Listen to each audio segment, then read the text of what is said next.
In 2025, tombs suddenly appeared all around the world, and inside these tombs were things known as divine relics, and it was these very artifacts that completely turned the world upside down. For instance, right now, when an elite squad of soldiers ran into strangers like Zhu Hian, they had to raise their guns and shout in nervous panic. "There he is! Grab him!" Myths, historical figures, legends, folklore, and even best-selling novels. Items stepping right out of stories that had been passed down for thousands of years. Most of them had turned this world into a living hell, but not in this lifetime, because Zhu Hian had become the king of those divine relics. Being an almighty being, getting caught by mere humans could only make him let out a sarcastic laugh before leading those fools on a merry chase, while the clueless mob still desperately stepped on the gas to catch up with the unfamiliar stranger. "He's entering the tomb. After him, don't let him get away." Zhu Hian didn't even bother looking at the chaotic scene, just casually reaching his hand backward and creating a stone wall to separate himself from the disgruntled crowd. "Damn it, the entrance is blocked." At the same time, Zhu Hian waited for the secret door to close completely before letting out a satisfying sigh. "Now, I wonder what kind of artifact is hidden in this tomb." He was so excited that he brushed off the rumbling noises behind him and cheerfully muttered his inner thoughts aloud. "I'm really looking forward to this." Who knows how much time passed, inside a skyscraper. A high-level meeting was being intensely conducted, chaired by Kang Du, who was rambling away. Then let's move on to the next agenda item of the meeting, which is about Mr. Co. Zhu Hian's personal use of artifacts. I mean, if he isn't going to grant permits to research the tombs, shouldn't he at least refrain from trespassing into them on his own? I believe I've mentioned this to you all before. The moment Jeha heard that, he nervously touched his inner jacket pocket, trying to salvage the situation. Unfortunately, that action was quickly spotted by Xiao La. Jeha. Meanwhile, Irene simply tried to cover up her awkwardness by taking a sip of cold water. The captain is just going around to verify the artifacts beforehand. However, Xiao La suddenly speaking up with unvetted words caught everyone by surprise. Before other researchers go in, he goes to gather. Not only did Irene choke on her water, but Kang Du also furrowed his brows in confusion. What? Their reactions forced her to change her rhetoric on the spot. Oh no, I mean he's trying to assess the danger level in advance for other researchers. To everyone's surprise, those very words drove Kang Du into a screaming rage. Danger my foot. He's already looted all the prime artifacts and shoved them into his own storage. Listen, he even named the tomb he broke into yesterday the Tomb Raider King's waiting room. Just as the conversation was reaching a tense pitch, Zhu Hian's face suddenly popped up on the screen, startling everyone. What? The captain? Before anyone could say a word, he cleared his throat and went off on a rant. Why won't you guys answer your phones? Do I have to pull hacker stunts just to reach you people? When Xiao La awkwardly started to speak, Captain, we are currently in a conference, Zhu Hian immediately changed his tune. Is it today? Then keep up the good work. Knowing all too well about the other guy's tendency to ditch people halfway, Julian slammed the table and shouted at the top of his lungs. Don't hang up. Where are you? What were you just about to say? Zhu Hian smiled gently, dropping words as if completely oblivious to the excessive tension radiating from the committee on the other end. I was just thinking about changing my title soon. Tomb Raider King sounds a bit tacky, doesn't it? How about Tomb Raider Emperor? Anyway, if you guys are having a meeting, call me back later. I've got to head into a tomb now. Julian hurriedly yelled out upon seeing things going sideways. Wait. A tomb? You're raiding ing. Unfortunately, Zhu Hian intentionally cut the communication line so he wouldn't have to deal with questions that might drag him into a state of utter boredom. Xiao La was the first to pull herself together and speak up awkwardly. Let's just move on to the next item on the agenda. Fatigued by the recent ordeal, Kang Du could only sigh and nod. Let's do that. Meanwhile, having just wrapped up that brief phone call, Zhu Hian gazed around his surroundings with excitement. This is the last room. I wonder what kind of person the master of this tomb was. The system quickly provided information on the sword he was just holding, Isis's venomous fawn, an SS-rank consumable artifact, which made Zhu Hian openly display his disappointment. Itsuki, a pretty strong item just showed up, you know. That's a good sign. But Zhu Hian's muttering was abruptly cut short when a three-legged crow suddenly appeared in the cramped space. What's the matter? You don't look very excited. Even though he had just received a god-tier artifact, the Crown of the Almighty, from the hidden divine beast that was the three-legged crow, Ju Hian was exposed by the other party and awkwardly replied right away, "No, it's just that this tomb is pretty big, so I was expecting a supreme god-tier artifact to show up, like a sun god or something." The three-legged crow listened to all that and let out a laugh. "As greedy as ever, I see." Yet, instead of feeling the slightest bit embarrassed, Ju Hian enthusiastically shared further. "Hey, this isn't simply greed. Doesn't a person always want to leave the best things for their children, right?" Earlier at the University Medical Center, the doctor gently guided Irene regarding the tiny ultrasound image in her hand. "You can see the gestational sac right here, can't you? Congratulations, you're 5 weeks pregnant." This news moved Ju Hian to tightly hug his wife, an action that made Irene smile shyly and express her affection right there in the hospital hallway. Ju Hian, he rarely shed tears as he spoke to express his overwhelming emotions. "Thank you so much, I feel so happy." Waiting for him to finish his sentence, Irene burst out laughing. "Yeah, me too." The young couple instinctively walked out of the hospital while their minds were busy chatting about this heaven-sent child. "Should I go ask some artifacts if it's a boy or a girl?" "Anyway, we'll find out in a few weeks anyway." "Right? But I want to see the kid as soon as possible." "Ju Hian, you have zero patience." This led to the comical reality of Ju Hian bringing Irene's ultrasound picture all the way to work to ponder over a future he had never even imagined. "This is truly magical." That blissful expression visibly annoyed Julian. "Hey Ju Hian, at the very least, try to do some work while you're stuck in the office." When Ju Hian put on his irritatingly clueless tone, "I am personally experiencing the magic of life right this moment, and yet you come here to pour cold water on my face?" That way of talking only made Julian even angrier than before as he shouted, "That's why I told you to go home and do that. Can't you see the mountain of work piling up? This is the consequence of the so-called almighty being running around pillaging tombs all day long. At least help me sort out these book-type artifacts. You're banned from clocking out until you finish dealing with those." Julian, displaying an attitude more intimidating than an ogre mother, made Ju Hian let out an inevitable sigh. "Alright, I'll do it, okay?" Geez, Julian's personality just gets more annoying with age. Is it because he's still single in his old age? Poor guy. Let's see, this is official paperwork, and that's a low-tier artifact. Suddenly, Ju Hian froze when he spotted a strange book wedged between the piles of documents on the desk. And this one, the rulebook suddenly revealed its majestic true form to converse with the chosen one. Hello. It rapidly created a dark barrier that isolated Ju Hian from the reality he lived in. Also, the rulebook could talk to him in absolute privacy. "Pleased to meet you, 187,487th Almighty Being. You have also been granted the right to participate in the battle for the Supreme Throne." Ju Hian finally found an opening to interject and express his confusion. "What the hell are you spouting all this nonsense?" Unfortunately, the rulebook clearly laid out its worldview right back. "I do not take questions. Before participating, please choose one of 3 paths: submission, bloodbath, or abandonment." It began explaining each concept concisely. Submission: register humanity as a resource for the artifacts. Humanity will become nourishment for the artifacts, but the corresponding world will enjoy abundance.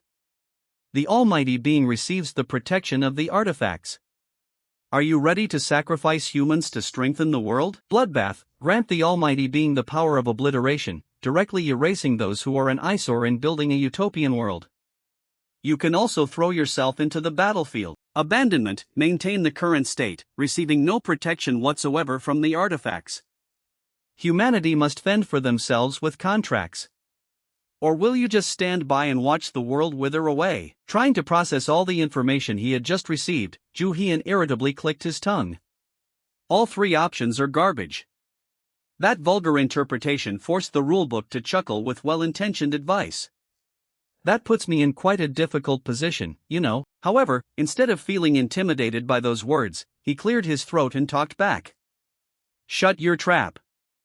I don't know what kind of game you're trying to play by showing up so suddenly, but I've already proven my capability as an almighty being. Any further battles are completely unnecessary and meaningless. The opponent's failure to give any proper answer left the rulebook deep in thought for a few seconds. Before uttering a polite mutter, "Are you still unable to make a decision?" Understood. You will regret this very decision. The rulebook quickly snapped Ju Hyun back to reality. Right after uttering those cold words, its unusual behavior made him frown angrily. What a crappy feeling. Ju Hyun abruptly stood up and left the room, causing Julian to voice his confusion and bewilderment. What's this? Where are you going? Are you done with your work? Without even stopping in his tracks, he let out a cold reply. I'm going home. Don't look for me. That overly blunt reaction pissed Julian off to no end, even though he couldn't change the unpalatable truth. What is this guy? Nighttime at Ju Hyun's house, also known as the Valhalla Palace. He was closing his eyes to calm his mind after that fateful encounter with the rulebook earlier. For some reason, Ju Hyun slowly opened his eyes, only to see a little girl clumsily running toward him. Neon happily reached out her hands and spoke. Daddy, Daddy. That statement made Ju Hyun burst into joyful laughter. Child, could you really be my daughter? It's really you. Oh, it was totally worth pestering for that fertility artifact. Yet the fun abruptly ended when Neon reached out her small hands to grab Ju Hyun's. Daddy. The moment she saw a strand of spiritual energy radiating from her own hand, she frowned in shock. Just a split second later, the peaceful surroundings instantly vanished, revealing utter chaos that left Ju Hyun visibly bewildered. What the hell is going on? Neon didn't pay attention to anyone's words, too busy crying and muttering as she saw her body wrapped in countless golden threads of spiritual energy. What should I do?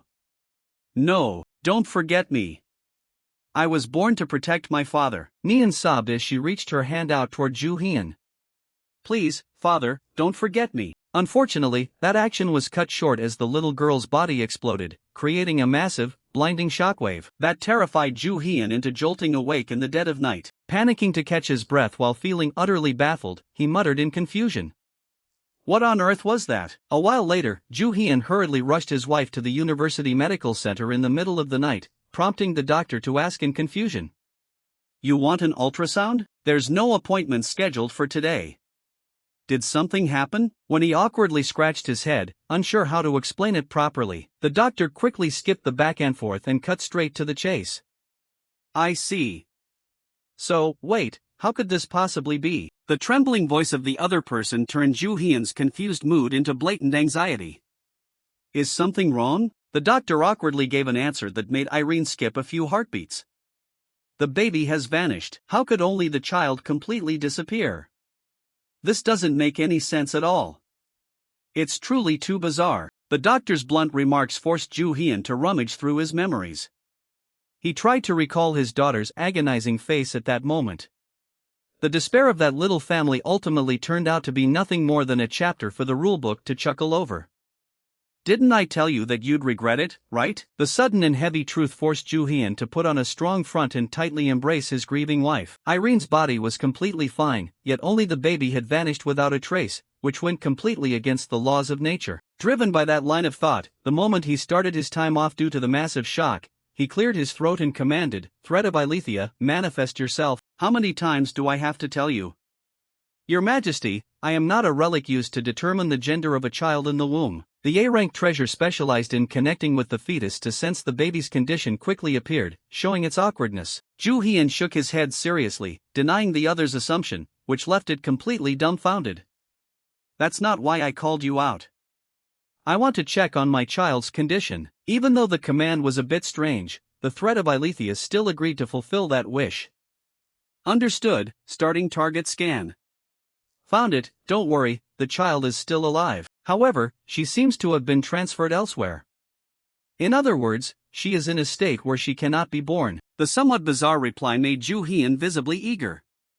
What? Transferred? Where to? The sight of his hurried expression made his thoughts clear. That's beyond my understanding. Without knowing how much time had passed, Ju Hyun was back at the company before dawn. He didn't bother to explain much, instead giving a command, restore it, I'll give you 10 seconds. Jae-ha couldn't catch a single word due to his heavy sigh. Seriously, what the hell is going on that you're calling me at this hour? Unexpectedly, that momentary action earned him a knock on the head from the other person. This is an emergency, stop grumbling. That disgruntled remark inadvertently woke Jae-ha up, causing him to shout at the top of his lungs. I mean, you skipped work on a bunch of events just to raid dungeons, and now you suddenly dump a ton of work on me and drag me to the office. What is this?" His outburst was quickly cut short when Irene calmly spoke up. "The captain's daughter has been kidnapped." Just as Jaeha snapped back, "Wait, how can an unborn baby be kidnapped?" he was hit squarely in the face with a few items thrown by Ju Hyun. "If you understand the situation, hurry up and start restoring them." When Jaeha asked in confusion to take his mind off the pain, "What are these?" "They look like pillows," he gently gave a fairly quick and concise answer. "Morpheus's pillow and the Dream Interpretation Handbook Onira Critica. I found something useful among the Greek relics to decode dreams, but they have zero durability left. I'll have to lie down to use them, so Julian, you'll have to be the one to interpret the dream." He quickly spoke up as soon as he heard his name called. "How do we use them?" "Morpheus is the god of dreams in Ovid's Metamorphoses. He sends dreams to those who are sleeping, sometimes using them to convey messages. Stemming from that mythology, this pillow relic has the ability to recreate the dream the user has experienced, and Ju Hyun will interpret the dream using this handbook relic. Onira Critica, also known as the Interpretation of Dreams. It was authored by the scholar Artemidorus. It is considered the oldest surviving dream interpretation handbook to date. After listening to a brief overview of Ju Hyun's plan, Irene cleared her throat and immediately asked, "So Julian will be the one using that handbook?" He immediately nodded without thinking much. "That's right. And I'll use the pillow." Without waiting for the other person to finish, Jaeha slammed his pen down hard on the table. As soon as everyone turned their attention to him, Jaeha proudly gloated, "Restoration complete." A little while later, when Ju Hyun's plan had finished its next preparations, Julian nervously cleared his throat and spoke up. "Now then, let's get started." Ju Hyun was quickly lulled into a deep sleep by the magic of the pillow. Thanks to that, it could slowly pull out the dream that had been heavily weighing on the user's mind so that the others in the room could observe it clearly, especially Julian, the presiding host, who wore a grim face as he waited for what was about to appear in order to interpret the other person's dream. At that very moment, the image of Ju Hyun and his daughter's first encounter quickly appeared before everyone's eyes. Neon's trembling, confused voice echoed out into the space. "What should I do? The relics say I shouldn't have been born. Please remember me, Father." Those subsequent pleas were quickly swept away by a bizarre whirlwind of spiritual energy. Julian's glasses suddenly shattered on one side, unable to withstand the shockwave of that dream. Ju Hyun also snapped awake and sat up, letting out a heavy sigh. Damn it, the pillow exploded too. The terrifying sight made Jaeha burst into tears. I clearly spent so much effort trying to restore it. At the same time, worried about her husband, Irene hurriedly stepped forward to ask, "Is Ju Hyun okay?" Yet when Ju Hyun awkwardly stumbled over his words out of embarrassment before his colleagues, "I'm fine, don't worry," she grew even more worried and pulled him into an embrace. "What am I supposed to do if something happens to you, huh?" He sighed wearily and muttered like a madman. "I said I'm fine." "Wait, why can't you see anything?" Her husband confirmed it like that, but Irene still didn't believe it and poured her heart out. Fortunately, Ju Hyun had already caught the scent of the recurring loop of questions, so he quickly redirected the conversation to Julian. "So what is the interpretation result?" Having his glasses broken for no good reason, he felt a bit resentful. However, Julian still answered immediately once he had enough information from the dream interpretation book. "This is the relics doing." The baby in the dream specifically mentioned the relics. She said the relics told her she shouldn't have been born. Hearing about this for the first time, Jaeha was slightly flustered. "The relics? What the hell is that all about?" Rubbing away the glass shards still clinging to his face, Julian grumbled gloomily, "Based on this interpretation result, it's because the power of this unborn baby is too overwhelming, or at least that's what the relics judged, and that trace has manifested in the form of a dream." Picking up his broken glasses so he wouldn't have to mind the tense gazes around him, Julian added, "And the fact that these S-grade relics shattered just from not being able to withstand that dream proves that the person behind this must at least reach the SS rank." It was this final statement that immediately made Ju Hyun reveal his dangerous aura.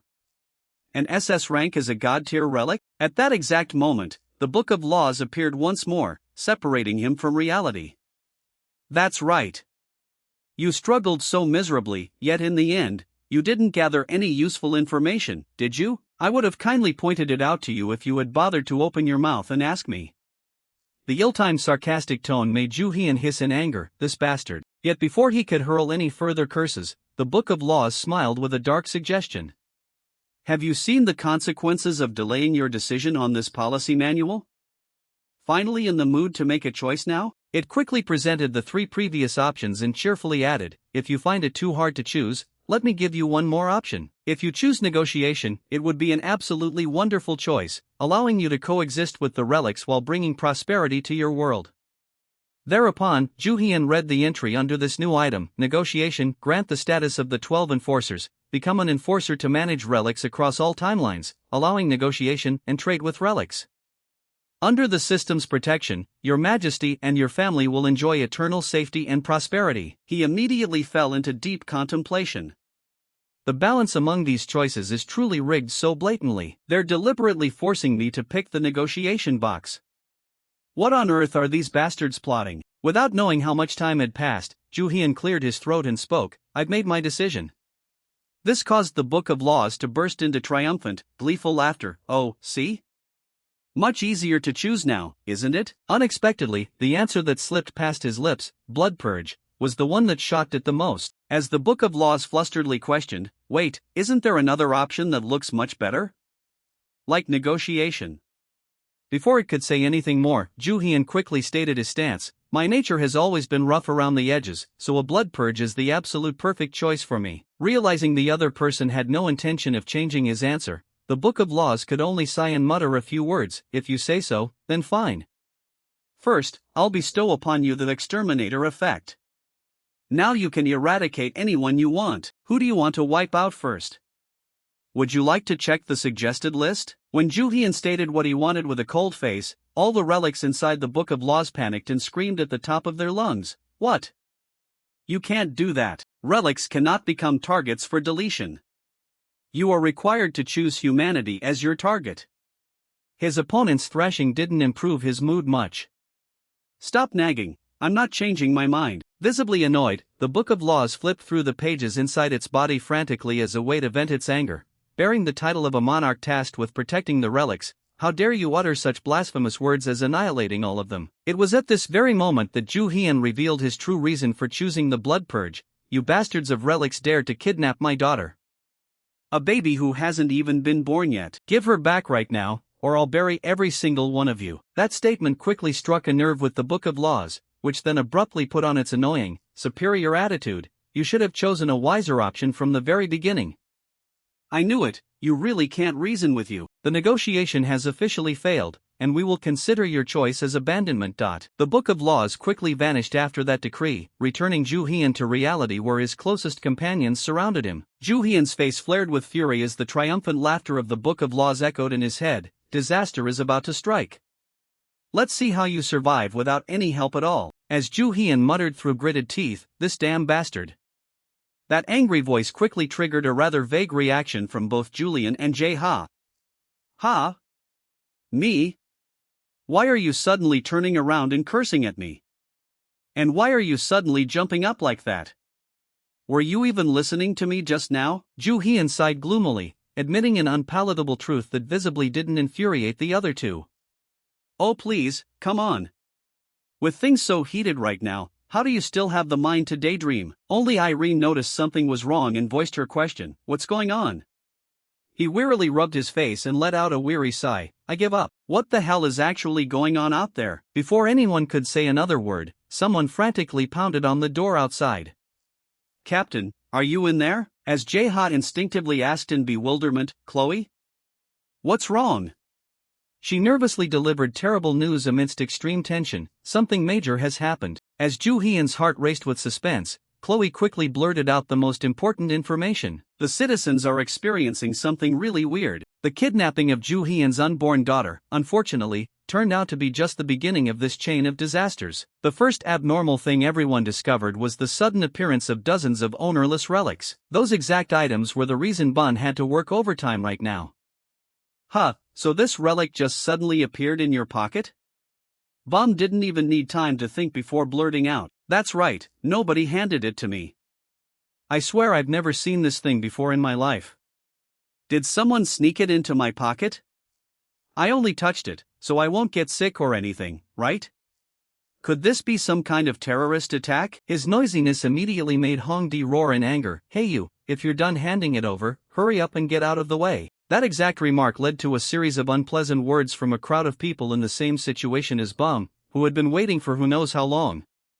That's right. Hurry up with your hands. I want to throw this relic away and get out of here quickly too. Seriously. Why are there still so many relics like this? Don't you see there's still a long line behind? Pick up the pace. The noisy commotion made the staff at the Guardian headquarters unable to go home early as usual. Julian quickly explained to his companion so he could understand the cruel reality of life. This is already the amount of relics we've collected just today. Unexpectedly, the only thing Ju Hian cared about was a single issue. Relics just automatically show up in front of people without needing dungeons to be created? That's strange. He picked up a crate of items and turned to share with his longtime friend. Reporting these to the guard unit like this is actually the best case scenario. There are still people who actually take those suddenly appearing relics out and use them, while they haven't the slightest clue what kind of side effects they'll cause, and terrible incidents have already started breaking out. For that reason, Irene couldn't help but chime in, but here's the real problem. Even the heavenly eye can't appraise these relics. It's always supposed to update data on every single relic across the world. So a relic it can't identify shouldn't even exist, right? As if to prove that statement, Irene quickly led Ju Hian toward a scanning machine operating nearby to witness what she had just shared with her own eyes. Starting scan. Cannot identify. This relic does not exist in the Heavenly Eye system. Just when they thought the bad news would stop there, no. Chloe quickly entered the relic scanning room to report bad news to Ju Hian. Captain, we've run into another anomaly. Future events are continuously being pushed forward. A relic scheduled for excavation next month just automatically appeared inside the museum. We're also seeing news broadcasts about future deaths. Reports of world leaders dying are popping up constantly, and we're trying to verify them. By the way, it also reports that you're fated to die on the 18th of this month, Captain. Chloe's final statement naturally gave Ju Hian goosebumps, causing him to instinctively blurt out, "What? That's creepy." Right after those words, the electric lights in the large room suddenly plunged into darkness. As the Heavenly Eye system announced in a pre-programmed voice, power supply interrupted. Activating backup power grid. Ju Hian instinctively let his confusion show. What's going on this time? Everyone looked tensely at the display screens scattered across the room. Seola and Chloe were the first two to speak up. Power outage?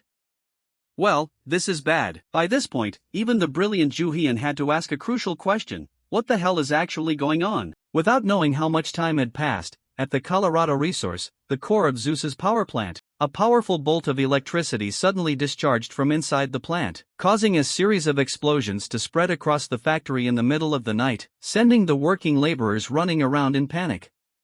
The Zeus relic is going out of control. Everyone evacuate, hurry. Zeus angrily stomped the ground while still busy gritting his teeth. Where do you think you can escape to, you human scum? Tell me where that monarch is. The bastard who humiliated me, this time I'll. Before Zeus could finish his sentence, Ju Hian arrived at the scene and spoke wearily. Looking for me? Everyone get outside. Even though the workers didn't know who he was, they eagerly spoke up before leaving the scene. Thank you, Captain. After the innocent people had completely retreated, Ju Hian leisurely mocked the swaggering idiot in front of him. Losing your most important part and you still look this healthy. Zeus is healthy enough to still have the energy to cause a ruckus like this. Don't you want to take this thing back? I told you, I'd only return it if you behaved and listened to me. Seeing the piece of merchandise detached from his own body as the supreme god, Zeus irritably deployed the skills within his body to attack the enemy right before him. You bastard, give it back to me. You jerk. Yet instead of feeling scared, Ju Hian dashed straight toward him. Just as his punch made contact with Zeus's blazing, angry face, Ju Hian suddenly froze as he realized a strange issue. But before he could do anything, Zeus blasted the enemy away with a punch. Ju Hian quickly regained his balance, lost in bewildered thought. My domination skill isn't working. Why? But after all, the fact that he was able to break the seal and escape on his own was already absurd to begin with. This must be the fourth anomaly. The frantic thoughts running through Ju Hian's mind quickly vanished when Zeus's enthusiastic voice rang out. Look at yourself, you're not as strong as I thought. Very well, I'll teach you a lesson you'll never forget. Due to the special nature of the approaching enemy, Ju Hian had no choice but to use his trump card, Hera's throne, to fight in his place. I'm sorry to inform you. Aside from the domination skill, I still have countless other ways to crush you. I've spent my free time researching relics. Having his throat grabbed by the delicate throne, Zeus miserably let out indistinct cries. Unexpectedly, the chair suddenly spun around and unleashed a barrage of fabric to bind his massive limbs. In a split second, Zeus panicked and shouted at the top of his lungs when he realized he had been forced to sit on Hera's delicate throne. What is this? Why is my power sealed? By this time, Ju Hian had regained his usual calm demeanor to explain, Hera's throne, SS grade. It's the relic of your wife, Goddess Hera. A reform tool that forces you to comply with even the tiniest promises. And when it comes to the sin of marital and family betrayal, the binding effect increases by 1000%. In mythology, how many times have you cheated anyway? The intimidation quickly took effect as Zeus began to sweat profusely, stuttering in a hurry, "No, stop right now, take this thing off me." Ju Hian had no intention of letting him go just yet, cheerfully searching through his jacket pockets to show off to his opponent, "Hold on, don't get so excited yet. I even brought a relic from another wife of the primordial god, Métis's god-dizzying wisdom. This thing is also SS grade." Métis, the goddess of wisdom and strategy, was Zeus's first wife. When there was a prophecy that her son would become stronger than him, Zeus swallowed her whole. But at that time Métis was pregnant, and she gave birth to and raised the child right inside his body. Fortunately for Zeus, that child turned out to be a baby girl. Later on, when Zeus suffered from a splitting headache and ordered Hephaestus to split his skull open, a fully armored, grown goddess emerged from his head and stepped out. That was Athena, the goddess of wisdom and war. Taking advantage of Zeus's bewilderment at this newly appeared artifact, Ju Hian softly dropped a few cold remarks to make his opponent tremble before him. The relic by itself is already terrifying enough, but what if we switch it to this form? Getting hit in the head with this must feel quite refreshing. Don't you agree? As soon as he finished speaking, he channeled his energy and leaped high into the air. Ju Hian cheerfully swung a fist amplified by Métis's god-dizzying wisdom toward Zeus. "This time, try giving birth to a son from inside your skull." The bastard was so terrified his face turned pale green. "Wait." Without much thought, Ju Hian landed a gentle blow on the opponent's head. Zeus was practically knocked out in a single beat, to the point where a teardrop pooling at the corner of his eye suddenly fell to the ground. Unfortunately, Ju Hian had no intention of sparing his opponent, following up with a supreme upperhook. How is a single hit supposed to be enough? While he smiled cheerfully from venting a bit of his inner anger, Zeus collapsed backward from the opponent's excessive attack. The outcome of the battle quickly revealed itself, allowing Ju Hian to let out a sigh of relief. "You should have just stayed put and generated electricity. Who did you think you were rebelling against? Now go restore that guy." Just as Jeha appeared at the scene, he hurriedly screamed at the top of his lungs, "Seriously, did you really need to beat him to a pulp like this? You just needed to place Métis's relic on his head, you know. Why did you have to turn it into a glove and punch him like crazy?" Without a second thought, Ju Hian delivered a line that left his opponent utterly choked up, "Because I wanted to hit him." Cut the nagging and go worry about restoring him. Knowing he couldn't escape this fate, Jeha let out a gloomy sigh. "Such is my lot in life, why are you always so eager to beat up Zeus like that? And you even tore off that part of him." This caused Ju Hian to irritably snap, "Shut your mouth." Leaving the other muttering grumpily to himself, "You're only ever good at telling me to shut up." The two of them could never have imagined that someone was leaning on the high moonlight to clearly watch everything unfolding below. He was truly completely ruthless toward those relics. A surge of enthusiastic emotion caused the Jeha of the other spacetime to let out a cold laugh. "That's right, it has to be like this." He kept staring fixedly at Ju Hian's figure, murmuring to himself, "This is going to be interesting." Zeus's rebellion was put down, but suspicions still lingered. First, why didn't the power plant's suppression system work? Second, why did the seal binding Zeus break? Could it be that all of this was caused by that strange book relic?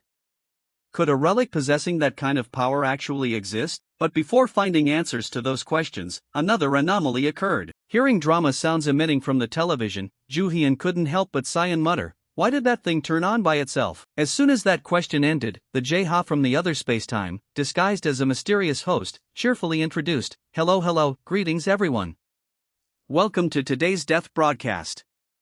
The current count is 0. That's because the execution hasn't started yet." The camera began panning out to reveal the crowded stands and the people present in the arena. The appearance of three famous Greek gods, the SS-grade god of destruction and evil Set, the SS-grade god of fertility and rebirth Osiris, and the SS-grade god of the dead in funerals Anubis, visibly perplexed Ju Hyun. What is the meaning of this? Egyptian bastard dogs? What kind of spooky game are they playing over there? At that exact moment, Jae-ha rushed headlong into the room, not caring whether the other person heard his knock. Captain, we're in big trouble. Every phone and computer is broadcasting this feed, we can't even turn them off. It's not just me, every computer inside the guard headquarters is experiencing the same thing. All the external screens are showing this too. It happened just as they said, as if someone had hacked every device on Earth. The exact same broadcast was playing across every screen. You could easily imagine how panicked the public would be. Yet the situation grew even worse, especially when the Jae-ha from the other spacetime voiced his words. Now we will begin judging the guilty ones. Osiris quickly deployed his magic. The moment Sung Kong was dragged up to the scaffold, the Jae-ha from the other spacetime cleared his throat and presented, our first death row inmate.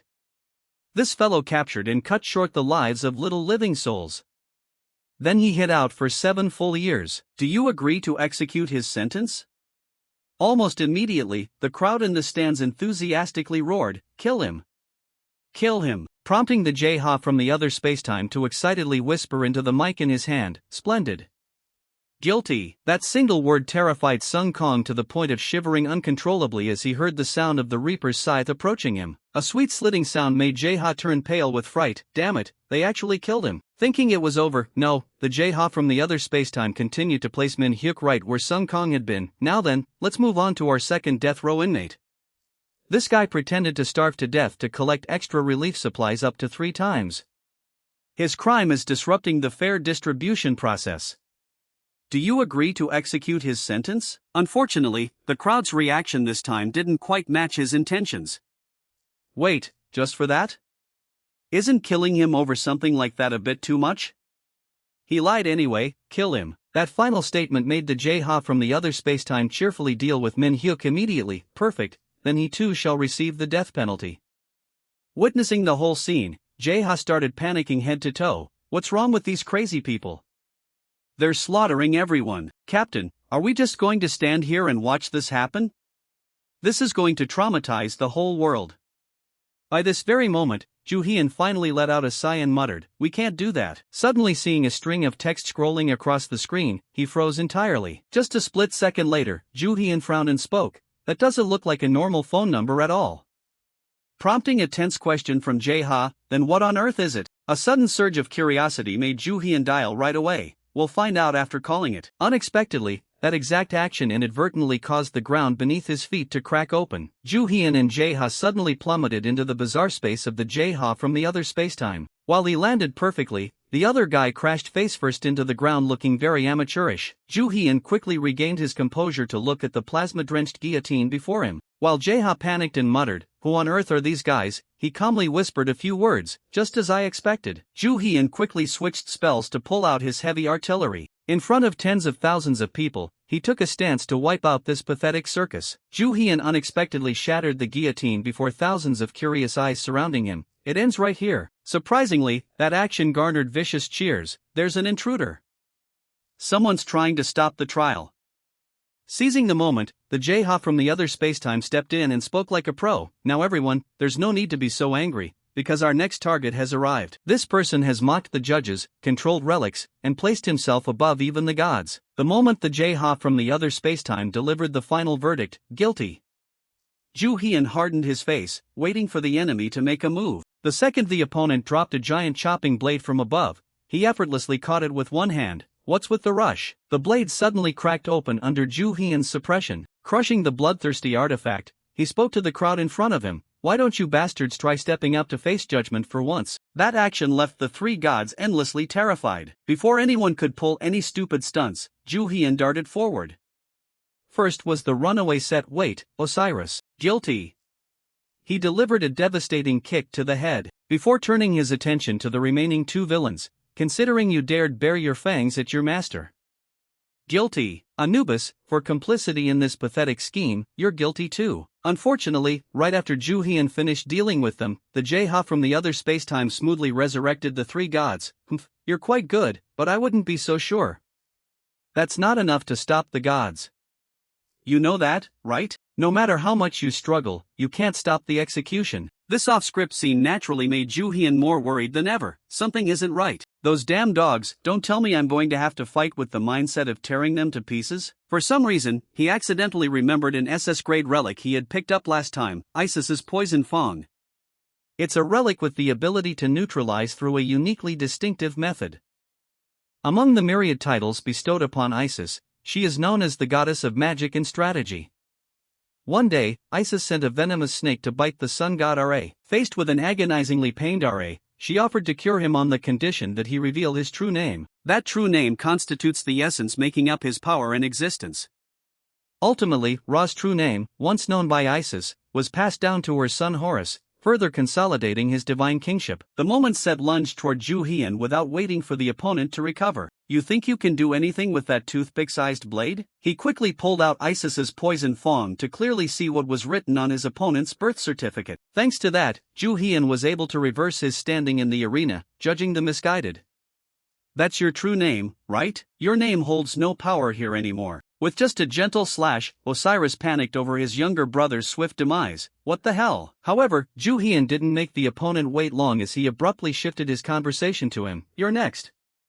Osiris wasn't much of a secret name anyway. The fact that he abruptly quit the game without accomplishing anything meaningful left the remaining guy in the arena, Anubis, turning pale green with fear. Fortunately, thanks to handling the two traitors earlier, Joo-hyun could now both recite the god's name and wave the hot piece in his hand. Inpu, ruler of the crypt. Sounds pretty grandiose. To eliminate him without worrying about the opponent resurrecting in the future. Once the outcome was settled, only the nameless doppelganger remained. The moment Jae-ha sighed and muttered a few words. Seriously, Captain, I told you to go easy on them. Oh man, if I have to go restore these guys again, I'll. Without saying a word, Joo-hyun dealt with the opponent in a chilling, decisive blow. That caused no small amount of panic among the spectators sitting in the stands. Joo-hyun completely ignored their tangled emotions, busy exposing the truth just to spite them. And you too, the one who dared wear my subordinate's face to pull off this stunt. Guilty. No sooner had he said that than the Jae-ha-looking head couldn't help bursting into hysterical laughter before wax started melting off his face. The sight seemed to force Joo-hyun to look at the surrounding audience with utter contempt. I knew it. All of them are fakes. That conclusion quickly forced the mastermind behind everything to shatter his fake Jae-ha disguise and step out into the light. Well, looks like a veteran's instincts helped you spot the fakes right away, huh? His appearance left Joo-hyun visibly stunned. What the hell? Why is there another Jae-ha crawling out of that other Jae-ha's shell? Mid-sentence, Joo-hyun frowned, shutting his mouth to think. No, wait, maybe he isn't Jae-ha. That exact train of thought forced him to maintain his composure and voice his question. What on earth are you doing? You Jae-ha? I didn't expect you to hide those dogs and create fakes. The Jae-ha from the other spacetime waited for the opponent to finish his sentence to drop a brief compliment. You catch on fast, but you're wrong about one thing. I'm not the Jae-ha you know. Seeing the opponent raise his hand, Joo-hyun confusedly shouted. That thing, when on earth did you steal it? That statement made the Jae-ha from the other spacetime click his tongue, causing Joo-hyun to look down at his hand in confusion. Wrong again, this thing is mine. You aren't the only monarch around. By this point, Joo-hyun looked at his counterpart with a scowl, as if meeting a worthy rival. Who the hell are you? Which happened to suit the Jae-ha from the other spacetime just right, causing him to narrow his mouth into a meaningful smile. Before long, the Jae-ha from the other spacetime was arrogantly sitting in Joo-hyun's office, a sight that genuinely left his close colleagues mesmerized by this bizarre marvel. The moment the space suddenly plunged into silence, Jae-ha panicked and questioned, "What the hell, my clone?" Julian didn't deny the remark, offering a sincere observation. He looks identical. Their curiosity prompted the Jae-ha from the other spacetime to clear his throat and stand up to express, "How rude. Our presence is completely different. I am a monarch, hailing from a different timeline. I once stood at the absolute peak in my world." Hearing that, Jae-ha bristled angrily. "So what? Our captain is the king here." Unexpectedly, those unconscious words made the Jae-ha from the other spacetime burst out laughing. "You don't even realize your world is standing on the brink of destruction. Such an incompetent king." As soon as he finished speaking, his hand tossed out 3 familiar relics, making Jae-ha instinctively narrow his brows and speak up. "Wait, those are Egyptian relics." The Jae-ha from the other spacetime gently expressed his inner thoughts. "You should be thanking me. I stole and kept them safe before their seals were broken. When Ju-hien frowned and spoke his long-held thoughts, thank you? To a thief who dared touch my relics? Did you release Zeus too? The J-Ha from the other spacetime burst out laughing as he walked toward his opponent. Don't be so foolish. The relics behind this disaster are the ones that freed him. I was merely preventing that seal from being completely shattered. If a god-tier relic gets out of control, this world is done for. It will end in destruction, identical to my world. The more I look, the more I see this timeline is immensely prosperous, abundant with relics, and crowded with humanity. It would be such a pity if this place were destroyed. The opponent's weary sigh forced Ju-hien to immediately question, you keep bringing up destruction, what on earth do you mean? Without much thought, the J-Ha from the other spacetime stated flatly, precisely what I just said. Right now, there are god-tier relics out there going around destroying worlds. Before he could share anything further, someone unexpectedly appeared in the space uninvited. I think I know who those guys are. This person is the cradle of the monarch, named June, and an SSS-grade treasure. After reading this information, the J-Ha from the other spacetime fell silent in solitary reflection. The cradle. A treasure said to only exist in a single pair across all dimensions. I searched everywhere and couldn't find it, so it was here all along? Before dropping a sarcastic remark toward the newcomer, you cradle, you look far too peaceful. While other worlds are sinking into destruction. June showed no unusual attitude, simply sharing gently in accordance with his duty. I am simply protecting the proof of the king who passed the god's trial. Sir, I don't know if you've ever heard tales of the relic creator. He is a primordial blacksmith who turned human stories into relics. When entities born from human memory and worship began looking down on humanity, that blacksmith fought them, forging them into tools humans could use. Those are the relics of today, and that is how order was established. June suddenly fell silent for a moment before adding a crucial piece of information. However, there are stories that refuse to become part of this order. They refuse to exist in the form of a relic. They shed their relic shells, returning as stories with the ambition to rule over all of humanity. After letting the other person finish speaking completely, J-Ha from a different spacetime slowly stepped out toward the floor-to-ceiling window, making sure no one could see the true expression on his face. You could call them certain gods. The ones leading the rebellion are god-tier relics, Jie, Enki, Nu, and Nuwa. Those exact four. Those are the gods of the four ancient civilizations, aren't they? Up until that very moment, Ju-hien finally began to mutter to himself, no wonder, I always wondered why relics from such massive mythologies never showed up. That subconscious remark made the J-Ha from the other spacetime unable to help but look at him differently. Turns out even you noticed something was wrong? He quickly recalled old memories of the place where he had previously laid eyes on the three-legged crow before leisurely summarizing the story. Right, whenever a new tomb appears, I'm always the first one to go check it out. It's because so many god-tier relics still haven't shown their faces, yet every single time I've returned empty-handed. Hearing about this issue for the very first time made J-Ha voice out his inner thoughts. So it turns out you weren't just clearing tombs for fun? Ju-hien paid no attention to the people around him and simply spoke in a casual, conversational tone. There has to be a reason why they aren't showing up. They've been busy staging a rebellion somewhere else. Their target isn't just one world. The J-Ha from the other spacetime nodded in agreement almost instantly. They crossed dimensions, touching every single world. Their goal is the destruction of all timelines or absolute control. That heavy piece of information caused Ju-hien's close colleagues to swallow hard as quietly as possible. The moment the space fell into a tense silence, Ju-hien suddenly spoke up to break the quiet atmosphere. So did they destroy the world you used to live in? The J-Ha from the other spacetime didn't even need to spend time thinking before confirming. That's right. Just as the conversation was reaching its most intense phase, a strange, loud noise suddenly echoed from the outside space. The clear blue sky abruptly changed color even though the roaring noise had yet to cease. The abnormality in space caused J-Ha to blurt out a panicked yell right on the spot. What? What's going on? The J-Ha from the other spacetime looked outside and turned deathly pale with fright, because this was the first time he had ever laid eyes on a massive spacetime crack floating mid-air. What kind of crazy thing is that? The law officially manifested on this earth to school the J-Ha from the other spacetime. You coward of a majesty, have you fled to this timeline? Running away is useless anyway, this place has already been destined for a purge. While he hurriedly rushed up to the upper floors, damn it, they tracked me all the way here. Ju-hien tried to chase after the other person to support the tense situation. Are those the relics of the four great civilizations? Akashic records, find their locations, traits, and weaknesses. All of them. Unfortunately, it quickly delivered a harsh truth: "I'm sorry, they cannot be found." Leaving Ju Hyun visibly confused. What? The Akashic records quickly blurted out information that he had previously been completely unaware of. They do not exist in this world at all. Up until that moment, the J-Ha from the other spacetime hurriedly screamed out, "That's right, they don't belong to this world, so using that thing won't have any effect." Causing a panicked Ju Hyun to yell back, "Then how on earth are we supposed to fight them?" "At least we need to know where they are so we can counterattack." Suddenly, amidst the high tension, the law played its trump card: "Come forth." The Book of Law, with its familiar arrogant voice, quickly echoed through the air. "We meet again, Majesty number 187,487. Let the first curse begin." Julian turned back to speak to Ju Hyun, "Be careful. The four great civilizations are using that book to destroy the timelines." He instantly froze because his brain couldn't process the other person's subsequent words. When June nervously spoke up, Ju Hyun confusedly voiced his doubt. "What are you talking about?" Seeing the other's bewildered expression, the Book of Law cheerfully brandished the ominous tower card. "By the time you realize it, it'll already be too late.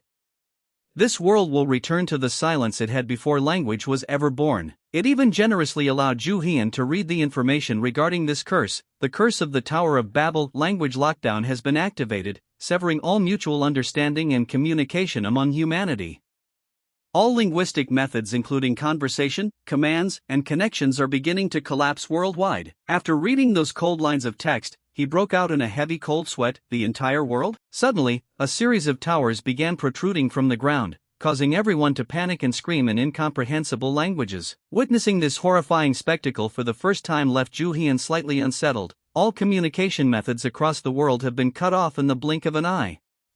This is a true catastrophe. There are definitely active war zones right now, and countless hospitals caught right in the middle of surgeries. Ju Hyun was so anxious he didn't even notice his back had become soaked with sweat. What about the air traffic control tower? If countless airplanes currently flying in the sky can't receive instructions on flight paths or altitude, it's going to be a fatal disaster. Driven by that thought, Ju Hyun hurriedly turned to tell his companion standing next to him, "Ilya, freeze time," only to receive the exact same reaction he had given earlier, prompting him to curse in frustration. Damn it. Suddenly, the system unexpectedly delivered some good news to Ju Hyun. Language lockdown is in effect. Language has been sealed, but relics can still be used. Naturally knowing who caused this, he just excitedly muttered, "You really are the best, Crow." You think I'll give up that easily?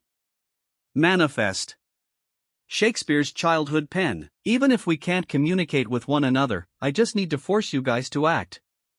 Ilya Volkov used Solomon's demonic relic, which possessed the ability to freeze time, and froze time across the entire world, excluding members of the organization. The moment Ju Hyun stopped writing, Ilya's eyes suddenly flashed brightly. He quickly channeled his deep internal energy to summon a hellish night with a piercing roar. As soon as Furcas appeared, he mindlessly voiced a question: "Care to gaze upon a world where time stands still?" Since no one had the ability to answer, Furcas still used his internal power to freeze time across the entire realm. Birds flying scattered across the sky, and people screaming in panic down on the ground. Everything across the earth abruptly stopped moving halfway. This created an extraordinary silence unlike anything Earth had experienced for tens of thousands of years. Yet Ju Hyun was able to stand outside the rules imposed by Furcas and couldn't help letting out a sigh. It really stopped. The pigeons in the sky were forced to bear wings yet remain unable to fly, and humans couldn't escape the effects of the time freeze either. All scenery across the earth at this moment was imprisoned in stillness. Ju Hyun exhaled softly as if a burden had been lifted from his shoulders. Right now,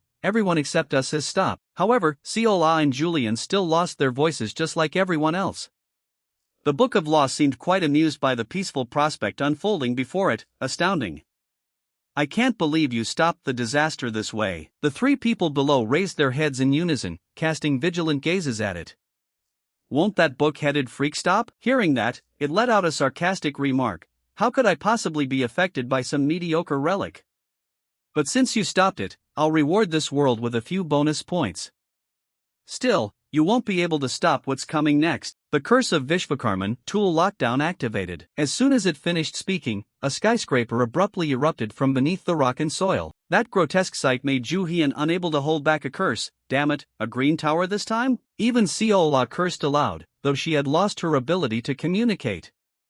A strange premonition arose, causing Ju Hyun to instinctively look down. The cell phone he was holding in his hand emitted a terrifying surge of energy, what is this? Not only was he bewildered, but everyone shared that exact same feeling. Seola was completely flustered. Suddenly, the crow let out a painful cry and collapsed, startling Juhian out of his wits. "Crow, what's wrong?" The Book of Law leisurely began to lecture them. The reason humans and beasts evolved differently comes down to two things. First is language, second is tools. Now I'm going to strip away both. The moment it finished speaking, the system instantly flashed a warning. The curse of Vishvakarman has been activated. It strips away and neutralizes all tools and relics tied to humanity. Vishvakarman, the god of craftsmanship in Indian mythology, is rumored to have created all the tools of the gods. Juhian unconsciously thought to himself, fittingly because it was a curse bearing his name. It seemed all tools were being destroyed. The walkie-talkies of the anti-terrorist soldiers had been disabled. This curse was even worse than the previous one. Even the surgeon's scalpel was no exception. Once time began to flow again, Juhian didn't even need to guess the consequences. Human civilization would collapse, but will it affect relics too? Juhian immediately sought an answer from the source of all this trouble. "Hey Bookhead, why are the relics sealed too?" The Book of Law casually replied, "Because they're tools, isn't that obvious?" Juhian tried manipulating Shakespeare's childhood pen in his hand while gritting his teeth. Who are you trying to fool? Indeed, he struggled immensely while trying to control it. Juhian shouted angrily, "Remember how all of you were created." Seola and Ilya didn't expect Juhian to talk to the artifacts like that. Writing is the blade that reshapes thoughts. Stories are the spear piercing through time. The Akashic records in his hand glowed brightly with every word he spoke, and records are the undying blade. Relics born from language, memories, and stories will break free from this curse. Juhian's summon seemed to gradually take effect on the crow while he tried to expose the Book of Law scheme. "You said it's a curse disabling human-made tools. You're intentionally binding the relics too, aren't you? You think I'd fall for that?" Suddenly being called out on its trick made it furious enough to turn its insides out. "Fine, I confess.